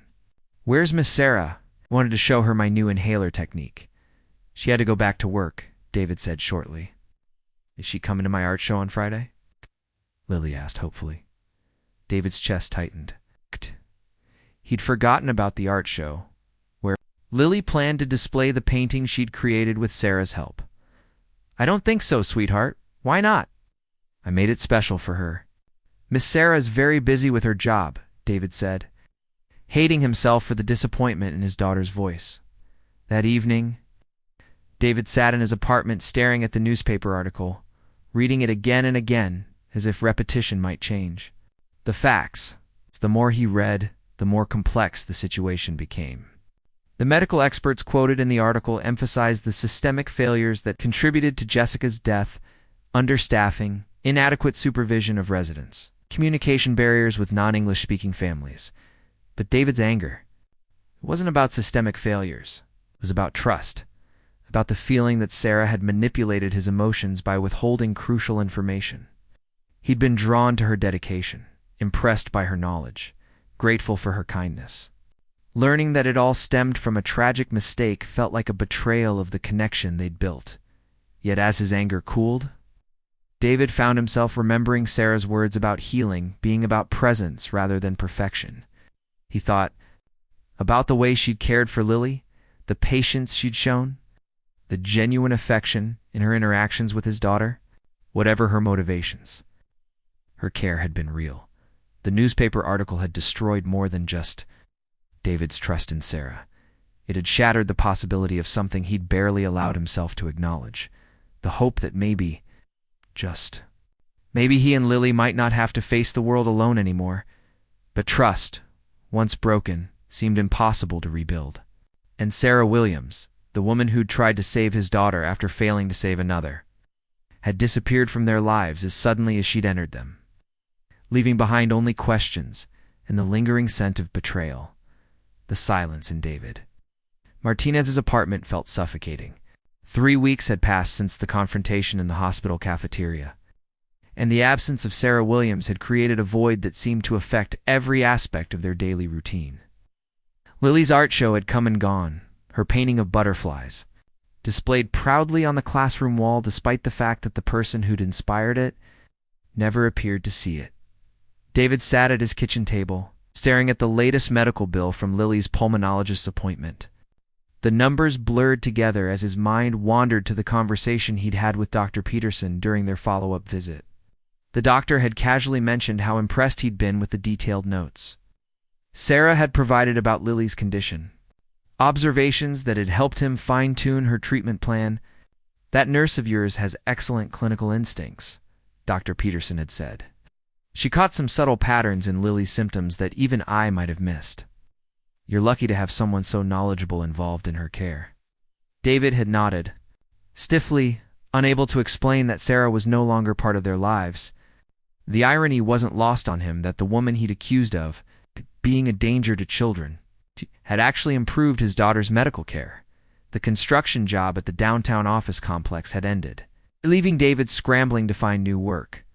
The winter months were always lean for outdoor construction, but this year felt particularly harsh. He'd spent 2 weeks doing odd jobs for neighbors, fixing cabinets and repairing furniture. But the income wasn't enough to cover their basic expenses. Mrs. Rodriguez had returned from her visit to Pueblo with stories of her grandchildren and questions about Sarah that David couldn't answer. "Where's the nice nurse?" she'd asked repeatedly. "Lily keeps asking when Miss Sarah will visit again. She's busy with work," David had replied, the lie becoming easier with repetition. But Lily's questions were harder to deflect. She'd created a drawing for Sarah every few days, colorful pictures of flowers and animals that she insisted on saving for when Miss Sarah comes back. The stack of artwork on the kitchen counter had grown into a painful reminder of the connection David had severed. "Why doesn't Miss Sarah call us anymore?" Lily had asked just that morning, her 7-year-old logic unable to understand why someone who'd seemed to care about her would disappear without explanation. "Sometimes grown-ups get busy with important things," David had said, hating himself for the inadequate explanation. "But I thought we were important too," Lily had replied, earnest words cutting deeper than any accusation. The support group meetings had become uncomfortable for David. Janet Morrison, the social worker who facilitated the sessions, had asked about Sarah's absence during the 3rd meeting he'd attended alone. Other parents had noticed too, mentioning how helpful Sarah had been and wondering if she was all right. "She's dealing with some personal issues," David had said, another lie that sat heavy in his stomach. But the real impact of Sarah's absence became clear during the 4th meeting. When another parent shared a story about their child's recent hospitalization, the father, a man named Tom Rodriguez, described how a nurse had stayed with his son through a terrifying asthma attack, providing comfort and expertise that had made the difference between panic and hope. "She never left his side," Tom had said, his voice thick with emotion. "Even when her shift ended, she stayed to make sure he was stable. I don't know what we would have done without her." David had felt a chill of recognition as Tom described the nurse's auburn hair and gentle manner with children. It was Sarah, continuing to provide the same level of care she'd always given, even as her personal life crumbled around her. "Was her name?" David had asked, though he already knew the answer. "Sarah Williams," Tom had replied. Oh. "An angel if I ever saw one." She said she understood what it was like to worry about a child who couldn't breathe. The other parents had nodded, in agreement, sharing their own stories of interactions with Sarah that had gone above and beyond normal nursing care. David had sat in stunned silence, realizing that while he'd been nursing his anger and sense of betrayal, Sarah had continued to serve other families with the same dedication she'd shown to Lily.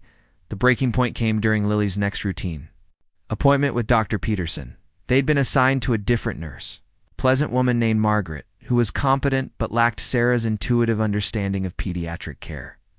When Lily's breathing seemed slightly labored during the examination, Margaret had noted it in the chart, but hadn't seemed particularly concerned. Dr. Peterson had been running behind schedule, rushed and distracted as he reviewed Lily's vital signs. "Everything looks normal," he'd said quickly. "Continue the current medication regimen, and we'll see you in 3 months." But David had noticed what both the nurse and doctor had missed, the slight wheeze in Lily's breathing that was different from her usual patterns. The way she was breathing through her mouth, instead of her nose, the subtle fatigue that suggested her oxygen levels weren't optimal. "Should we do a peak flow test?" David had asked, remembering the term from one of Sarah's educational sessions. Dr. Peterson had looked surprised, but agreed to the test. The results showed that Lily's lung function was indeed compromised, requiring an adjustment to her medication and a follow-up appointment in 2 weeks instead of 3 months. "Good catch," Dr. Peterson had said, making notes in Lily's chart. "You've learned to read her symptoms well." But David knew he hadn't learned it on his own. Sarah had taught him to watch for those subtle signs, to trust his instincts as a parent, to advocate for his daughter's needs. Her absence had nearly resulted in a misdiagnosis that could have led to a serious respiratory crisis. The realization hit him with devastating clarity. Sarah Williams hadn't been trying to ease her conscience through her work. She'd been trying to prevent other families from experiencing the loss she'd caused. Every extra hour she worked, every break she skipped, every moment of hypervigilance was motivated not by guilt, but by love. Love for children she'd never met, love for parents she'd never know. Love for the possibility of preventing another Jessica Chen. That night, David sat in his workshop, unable to focus on the furniture project he'd been commissioned to complete. His hands moved automatically over the wood, sanding and shaping while his mind wrestled with the weight of his mistakes. He'd accused Sarah of being selfish, using her dedication to other people's children to make herself feel better about her past. But the truth was more complex and more beautiful than his anger had allowed him to see. Sarah's transformation from doctor to nurse hadn't been about stepping down in the medical hierarchy. It had been about stepping closer to the bedside, closer to the families who needed comfort and expertise in their darkest moments. Ouch. She'd chosen to sacrifice prestige, income, career advancement to become the kind of caregiver she wished had been available to Jessica Chen's family. The newspaper article David had read weeks ago took on new meaning as he reconsidered its contents. The reporter had focused on the tragedy of a promising medical career derailed by a single mistake, but had missed the deeper story of redemption and service that followed. Sarah Williams hadn't been destroyed by her failure. She'd been transformed by it into something more valuable than she'd ever been as a doctor. David's phone buzzed with a text message from Jake Morrison, his construction foreman. "Big job starting Monday? Interested?" The work would mean steady income for the next 3 months. Financial stability that would allow him to breathe easier about paying for Lily's medical care. But as he typed his acceptance, David found himself thinking about Sarah's sacrifice of financial security in service of something more important than money. The next morning, David called the hospital's main number and asked to speak with Sarah Williams. The operator transferred him to the pediatric ward, where he was told that Sarah was with a patient and couldn't come to the phone. "Can I leave a message?" he asked. Of course, the unit secretary replied. "What would you like me to tell her?" David hesitated, suddenly unsure of what he wanted to say. An apology seemed inadequate. A request for forgiveness felt selfish. Finally, he settled on something simple. Tell her that David Martinez called. Tell her that Lily misses her. The message felt insufficient, but it was a start. David hung up the phone and turned to find Lily watching him from the doorway, her expression hopeful. "Are you calling Miss Sarah?" she asked. "I left her a message," David said carefully. "Can we visit her at work? I want to show her my new drawings." David's chest tightened. "Maybe someday, sweetheart. She's very busy taking care of other sick children right now. But she always has time for me," Lily said with 7-year-old certainty. She said I was special. The simple statement broke something loose in David's chest. Sarah had made his daughter feel special, had given her attention and care that went beyond professional duty. And he'd destroyed that relationship because his pride couldn't accept that someone with a complicated past might still be worthy of trust. That afternoon, David drove to the cemetery where Jessica Chen was buried. He'd found the location through an online search, compelled by a need to understand the full scope of Sarah's loss. The small headstone was simple, engraved with Jessica's name, dates, and a carved butterfly. Fresh flowers lay beside the marker, clearly placed recently. David knelt beside the grave, trying to imagine the weight of responsibility Sarah carried every day. 4-year-old girl, full of potential and dreams, reduced to dates on a stone marker. The kind of loss that would haunt anyone, but especially someone who dedicated their life to healing children. "I'm sorry," he whispered to the headstone. Though he wasn't sure if the apology was for Jessica, for Sarah, or for his own failures of understanding. As he stood to leave, an elderly Asian woman approached the grave carrying a small bouquet of flowers. She looked at David with curiosity but not alarm, her expression gentle despite the sadness in her eyes. "Are you here for Jessica?" she asked in accented English. David nodded, not trusting his voice. "I am her grandmother," the woman said, kneeling to replace the wilted flowers with fresh ones. "I visit her every week." "I'm sorry for your loss," David managed. "She was a special little girl," the grandmother continued, "always asking questions, always wanting to help others. She wanted to be a doctor when she grew up." The irony was devastating. Jessica Chen had wanted to be a doctor, and the doctor who'd failed to save her had become something else entirely in response to that failure. "The nurse comes sometimes," the grandmother added, arranging the flowers carefully. "The one who was there when Jessica died. She never talks to me, but I see her here. She brings butterflies, the little glass ones from the gift shop." Jessica loved butterflies. David's throat constricted. Sarah had been visiting Jessica's grave, bringing small tokens of remembrance, carrying on a private dialogue with the child whose death had changed her life. "She's a good person," the grandmother continued. "She made mistakes, but she learns from them. She helps other children now because she couldn't help Jessica. That's what we do with our pain. We use it to prevent others from suffering." The simple wisdom in her words hit David like a revelation. Sarah hadn't been trying to ease her conscience or seek redemption through her work. She'd been honoring Jessica's memory by becoming the kind of caregiver she wished had been available when Jessica needed help. As David drove home, he carried with him a new understanding of the woman he'd pushed away. Sarah Williams wasn't a failed doctor trying to make amends. She was a healer who'd learned that medicine wasn't about perfection, but about presence. She'd discovered that the most important qualification for caring for children wasn't advanced degrees or prestigious positions, but the willingness to stay present during their most vulnerable moments. The realization came with a crushing weight of regret. He'd judged Sarah by her worst moment instead of her countless good ones. He'd let his own fears about trust and abandonment blind him to the reality of who she'd become. Most devastatingly, he'd deprived Lily of someone who genuinely cared about her welfare, because his pride couldn't accept that good people sometimes made terrible mistakes. That night, as David tucked Lily into bed, she asked the question that had been haunting him. "All day, Daddy. Do you think Miss Sarah still likes me?" "I think Miss Sarah loves you very much," David said, the words feeling like both truth and confession. "Then why doesn't she come see me anymore?" David struggled for an answer that wouldn't be another lie. Sometimes grown-ups make mistakes that hurt people's feelings, and sometimes it takes time to fix those mistakes. "Did you hurt Miss Sarah's feelings?" Lily asked, with the directness only children possessed. "Yes," David admitted, "I think I did." "You should say sorry," Lily said simply.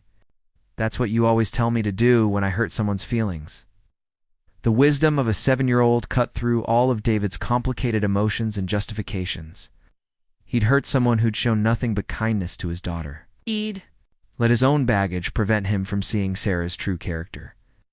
Most importantly, he'd failed to live up to the standards he tried to teach Lily about forgiveness and second chances.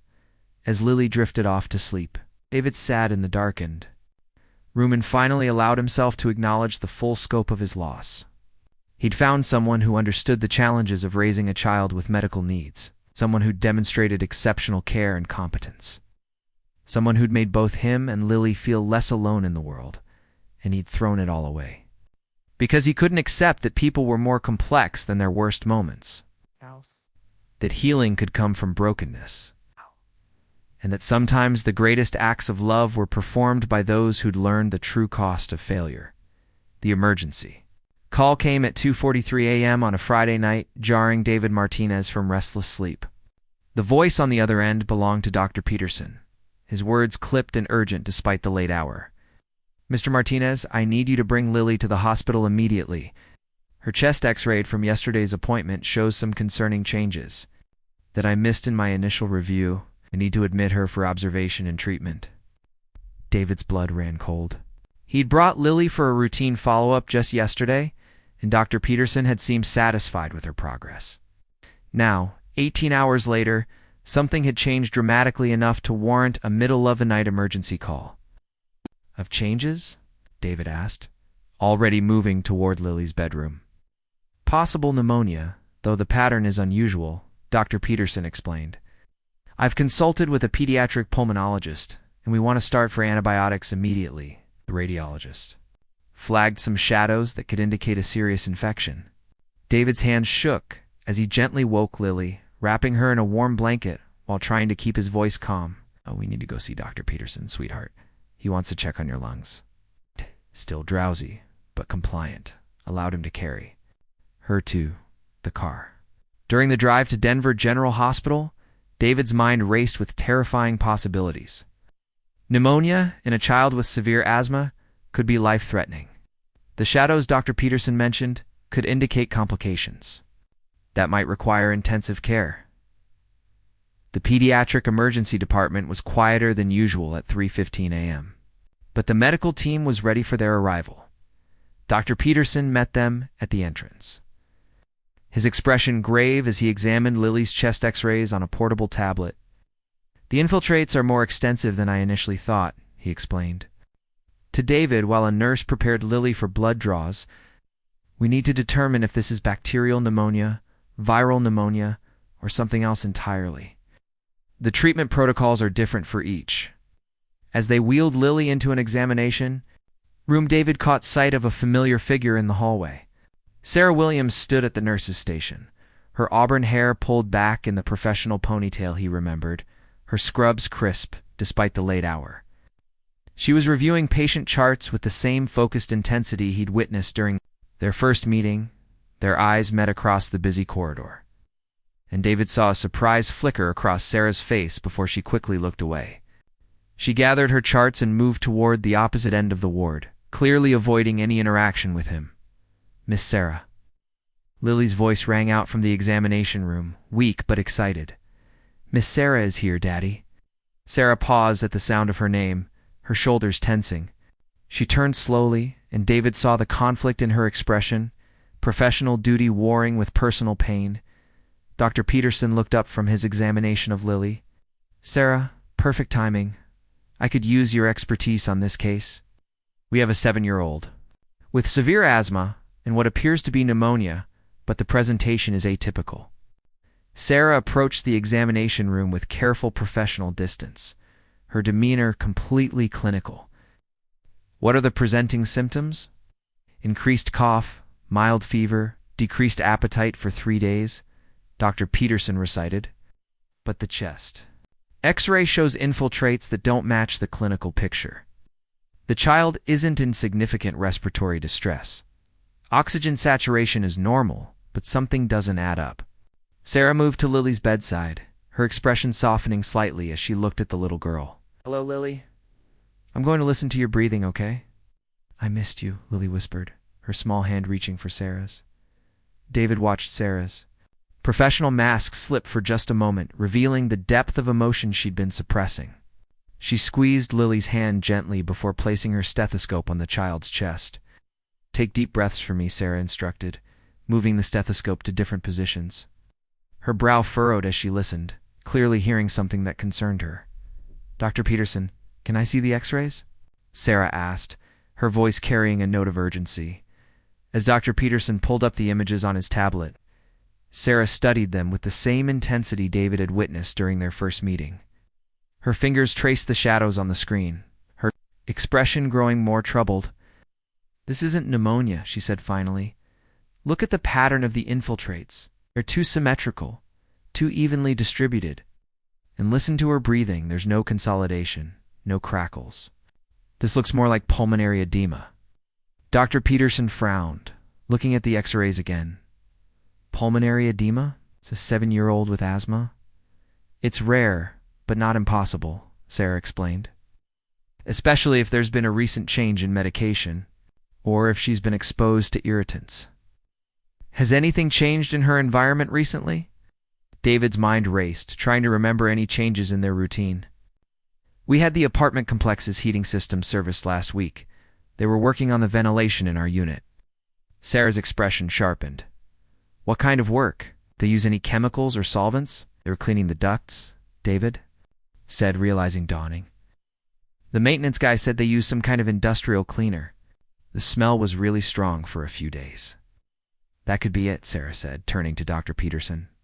Chemical exposure can cause non-cardiogenic pulmonary edema, especially in children with reactive airway disease. Oh. The treatment protocol is completely different from bacterial pneumonia. Dr. Peterson nodded slowly, his expression showing both relief and concern. You're right, good catch. We'll need to start using corticosteroids instead of antibiotics, and we'll need to monitor for any cardiac involvement. As the medical team adjusted Lily's treatment plan, David found himself watching Sarah work with the same dedication and expertise he'd witnessed before. She anticipated needs, asked the right questions, and provided comfort to Lily with gentle touches and reassuring words. You saved her again, David said quietly. When Sarah paused near the doorway, Sarah looked at him with guarded eyes. I was doing my job. No, David said firmly. You were doing what you always do.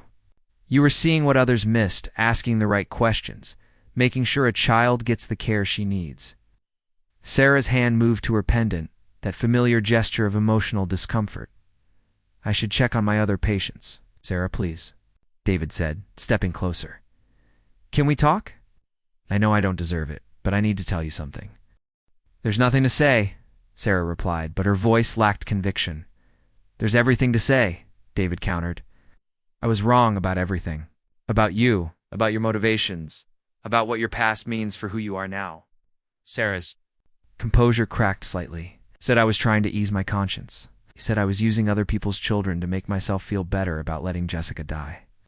I was angry and scared, David admitted. I was terrified of trusting someone again, of letting you become important to us, only to have you leave. So I looked for reasons to push you away before you could hurt us. And you found them, Sarah said quietly. Found excuses, David corrected. I found ways to justify my fear by making you the villain. But you're not the villain, Sarah. You're the hero of this story. Sarah's eyes filled with tears she struggled to contain. I'm not a hero. I'm just someone who made a terrible mistake and is trying to live with it. You're someone who made a mistake and became something better because of it, David said. You're someone who learned that healing isn't about perfection, it's about presence.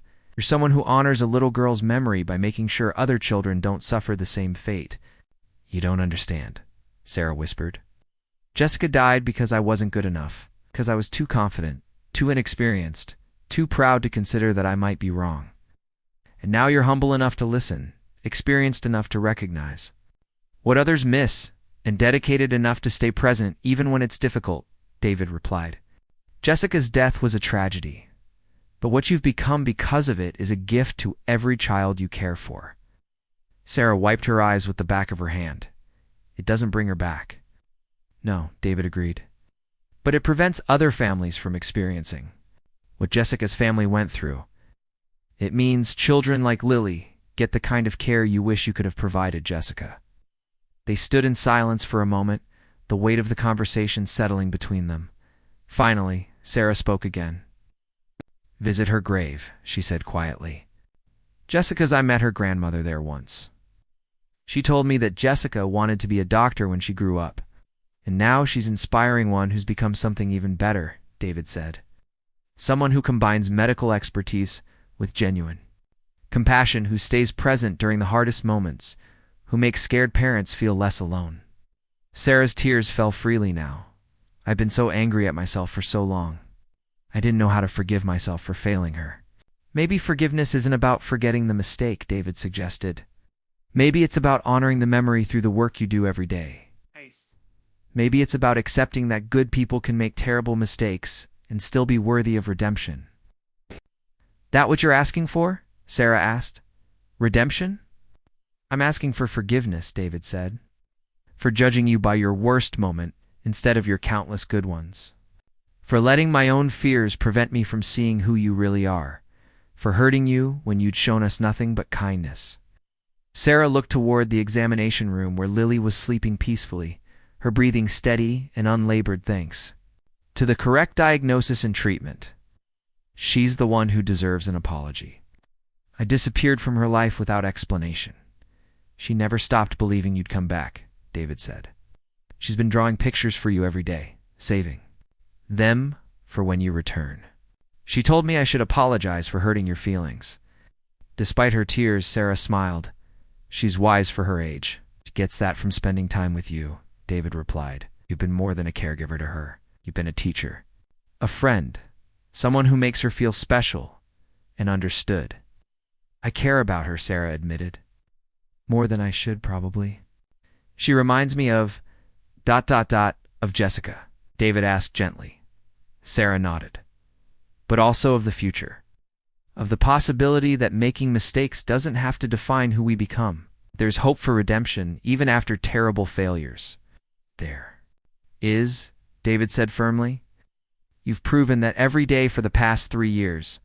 You've shown that healing can come from brokenness, that service can transform suffering, that love can grow from loss. Dr. Peterson appeared in the doorway, his expression relieved. Lily's responding well to the treatment. We'll keep her for observation tonight, but she should be able to go home tomorrow. Thank you, David said, then looked at Sarah. Both of you. For seeing what I missed, for asking the right questions, for caring enough to get it right. Sarah began to retreat toward her other responsibilities, but David called her name softly.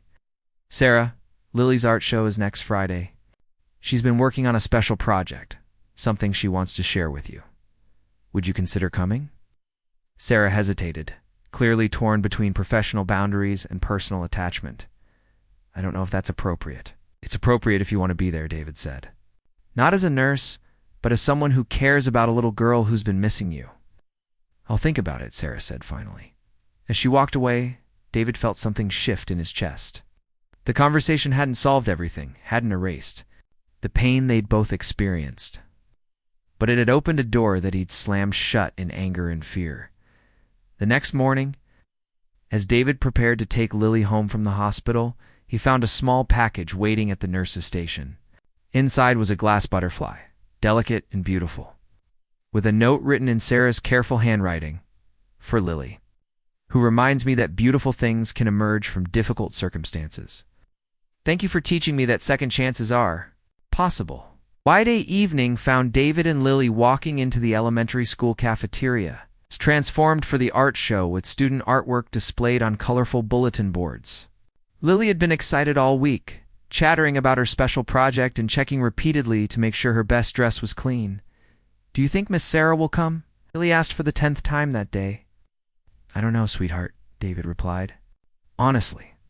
But your art is beautiful, whether she's here or not. They found Lily's display area, where her latest paintings were arranged alongside a small sign describing her inspiration. David read it with growing emotion. My pictures are about people who help others, even when it's hard. My friend Miss Sarah taught me that being brave means staying with people who need you. At exactly 7 o'clock, Sarah Williams walked through the cafeteria doors. She'd traded her scrubs for a simple dress, her hair loose around her shoulders, her expression nervous but determined. When Lily spotted her, the little girl's shriek of joy could be heard throughout the room. Miss Sarah, you came. Sarah knelt down to accept Lily's enthusiastic hug, her own eyes bright with unshed tears. I wouldn't miss it for the world. Show me your artwork. As Lily led Sarah through her display, chattering excitedly about each piece, David watched from a distance. He saw Sarah's genuine interest in Lily's explanations, her careful attention to every detail, her obvious affection for the little girl who'd become so important to both of them. She's special, a voice said beside him. David turned to find Dr. Peterson, who'd apparently come to support several of his young patients. Yes, she is, David agreed. I was talking about the nurse, Dr. Peterson clarified. Sarah Williams. I've worked with a lot of medical professionals over the years. I've never seen anyone with her combination of clinical expertise and genuine compassion. Whatever happened in her past, it's made her into an exceptional caregiver. David nodded, understanding now what he'd failed to see before. Sarah's past hadn't disqualified her from caring for children. It had prepared her to care for them. It's better than anyone else possibly could. As the evening wound down and families began to leave, Sarah approached David with something in her hands. It was a small wooden box, beautifully crafted with intricate details. "I noticed you do woodworking," she said quietly. "I thought maybe, if you're willing, build something new, something based on who we are now rather than who we were when we made our worst mistakes." David took the box, running his fingers over the smooth wood. Inside, he found a small key and a note for new beginnings and second chances. "I'd like that," he said, his voice thick with emotion.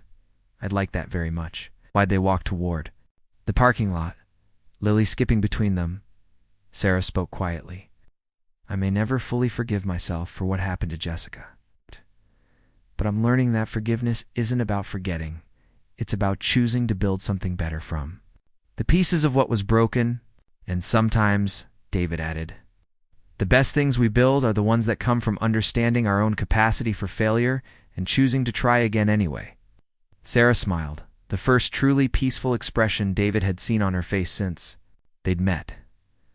"I think Jessica would like that. It's the idea that her memory could lead to something beautiful." "I think she would too," David agreed, reaching for Sarah's hand as they walked into the future together. Three people who'd found healing in the most unexpected place, in the courage to stay present during life's most difficult moments, in the hope that love could grow from loss, that families could be built from choice rather than circumstance, and that sometimes the greatest acts of healing came from those who would learn the true cost of failure. The story that began with a single question, why she never took breaks, had become something neither of them expected. A testament to the power of redemption, the possibility of second chances, and the beautiful truth that our worst moments don't have to define us, if we're willing to let them transform us into something better than we ever imagined we could be. Morning sun filtered through the curtains of their new apartment, casting warm golden light across the kitchen table where 3 coffee mugs sat waiting. David Martinez smiled as he heard the familiar sounds of his expanded family beginning their Saturday routine. Lily's giggle echoing from the bathroom where Sarah was braiding her hair, and the gentle hum of contentment that had replaced the anxious silence of their old life. "Daddy, look what Miss Sarah taught me." Lily bounded into the kitchen, her hair woven into an intricate French braid adorned with small butterfly clips. "She said I can learn to do it myself when I'm older." "It's beautiful, sweetheart," David replied, pouring coffee into Sarah's favorite mug, a ceramic piece decorated with colorful butterflies that Lily had chosen specifically for her. Sarah appeared in the doorway, her hair loose around her shoulders, wearing one of David's old flannel shirts over her jeans. The transformation in her appearance over the past 6 months had been remarkable.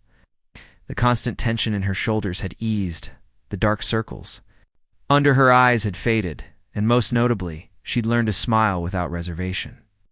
"Someone's excited about the farmer's market," Sarah observed, watching Lily bounce on her toes with anticipation. "Mrs. Chen is bringing her granddaughter today," Lily announced, "the one who's visiting from Taiwan. I want to show her my butterfly collection." David and Sarah exchanged meaningful glances. Mrs. Chen was Jessica's grandmother, who had become an unexpected but treasured part of their extended family. The healing that had occurred between Sarah and Jessica's family had been profound and mutual. Mrs. Chen had insisted that Sarah's dedication to other children was the best possible memorial to Jessica's memory. "Did you remember to pack your inhaler?" David asked, the question now routine rather than panic-driven. "Already in my backpack," Lily replied proudly. "And the emergency one is in the car, and Miss Sarah has one in her purse." Sarah had moved in with them 3 months ago, initially to help with Lily's care during a particularly difficult period with her asthma.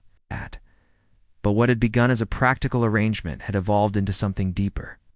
They'd become a family not through marriage or blood, but through choice and mutual support. "The support group meeting is Tuesday," Sarah mentioned, checking her phone calendar.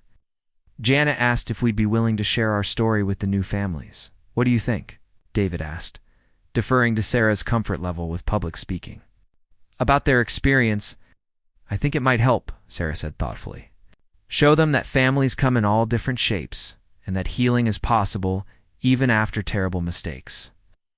The farmers' market bustled with weekend activity as their small family made their way between vendor stalls. Lily had grown confident. In managing her condition, carrying her own emergency supplies, and knowing when to alert the adults if she felt any breathing difficulties. There's Mrs. Chen.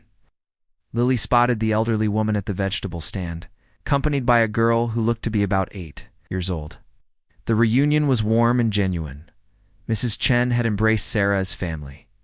Understanding that the woman who'd failed to save her granddaughter had been transformed by that failure into someone who'd saved countless other children, Mrs. Chen said in her careful English, "I want you to meet my granddaughter Maylin.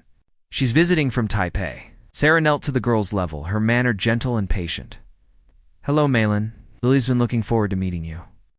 The two girls clicked immediately, chattering about school and hobbies, while their guardians watched with fond amusement. Mrs. Chen had learned to see Sarah not as the doctor who'd failed Jessica, but as the nurse who'd honored Jessica's memory. Through her dedication to other children, "She's different now," Mrs. Chen observed to David. Watching Sarah help both girls examine a butterfly that had landed on a flower display. "More at peace. We all are," David replied. "She taught us that healing isn't about perfection. It's about presence." Later that afternoon, as they prepared lunch in their sunny kitchen, Sarah paused in her chopping of vegetables. "I've been thinking about something," she said carefully. "What's that?" David asked, noting the serious tone in her voice. "I want to start a foundation," Sarah said. "Something in Jessica's memory, but also for families like ours. Parents who need support navigating medical systems, children who need advocates, families who fall through the cracks." David sat down, his knife giving her his full attention. "Tell me more." "Been saving money," Sarah continued. "I want to create a resource center where parents can get help understanding their children's medical needs, where nurses can provide education and support, where families don't have to feel alone in fighting for their children's health." "That's beautiful," David said, moved by her vision. "Jessica would be proud." "I hope so," Sarah replied. "I want her death to mean something beyond just changing me. I want it to create something that helps other families avoid the confusion and fear we've all experienced." That evening, as they tucked Lily into bed, she made an announcement that surprised both adults. "I want to be a nurse when I grow up," she said matter-of-factly, like Miss Sarah. "Someone who helps kids who can't. Breathe good." Sarah's eyes filled with tears, but they were tears of joy rather than sorrow. "That's a wonderful dream, sweetheart. But remember, you can be anything you want to be." "I know," Lily said confidently, "but I want to be someone who helps people feel better. Someone who stays with kids when they're scared." After Lily fell asleep, David and Sarah sat on their small balcony, watching the city lights twinkle in the distance. The conversation had been minimal, both lost in their own thoughts about the future they were building together. "Do you ever wonder what would have happened if I hadn't asked you about taking breaks that night?" David asked quietly. Sarah considered the question. "I think we would have found each other eventually. Some connections are too strong to avoid forever, even with all the mistakes we both made, especially because of them," Sarah replied. "Our mistakes taught us what really matters. It showed us that perfection isn't the goal, presence is." David reached for her hand, marveling at how natural the gesture had become. "I love you," he said simply. "I love you too," Sarah replied. "All of you. This whole beautiful, complicated, imperfect family we've built." As they sat in comfortable silence, watching the world settle into evening, Sarah felt a peace she'd never thought possible. The guilt over Jessica's death would always be part of her, but it no longer defined her. Instead, it had become the foundation for a life dedicated to preventing other families from experiencing such loss. David's journey has been equally transformative. He'd learned that trust didn't require perfection, that love could grow from understanding rather than just attraction, that the best families were often the ones chosen rather than inherited, and Lily, wise beyond her years, had taught them both that healing was possible, that second chances were real, and that sometimes the most beautiful things emerged from the most difficult circumstances. The story that began with a simple question about taking breaks had become something none of them could have imagined, a testament to the power of redemption, the possibility of healing, the beautiful truth that our worst moments don't have to define us if we're willing to let them transform us into something better. In the end, Sarah Williams had found her answer to David's original question. She didn't take breaks because she'd learned that healing was a full-time job, not just for her patients, but for herself. And in staying present for others, she'd finally found a way to be present for the life she'd built from the ashes of her mistakes. Their love story wasn't perfect, but it was real, and sometimes real was better than perfect. Up next, you've got 2 more standout stories right on your screen. If this one hits the mark, you won't want to pass these up. Just click and check them out. And don't forget to subscribe and turn on the notification bell so you don't miss any upload from us.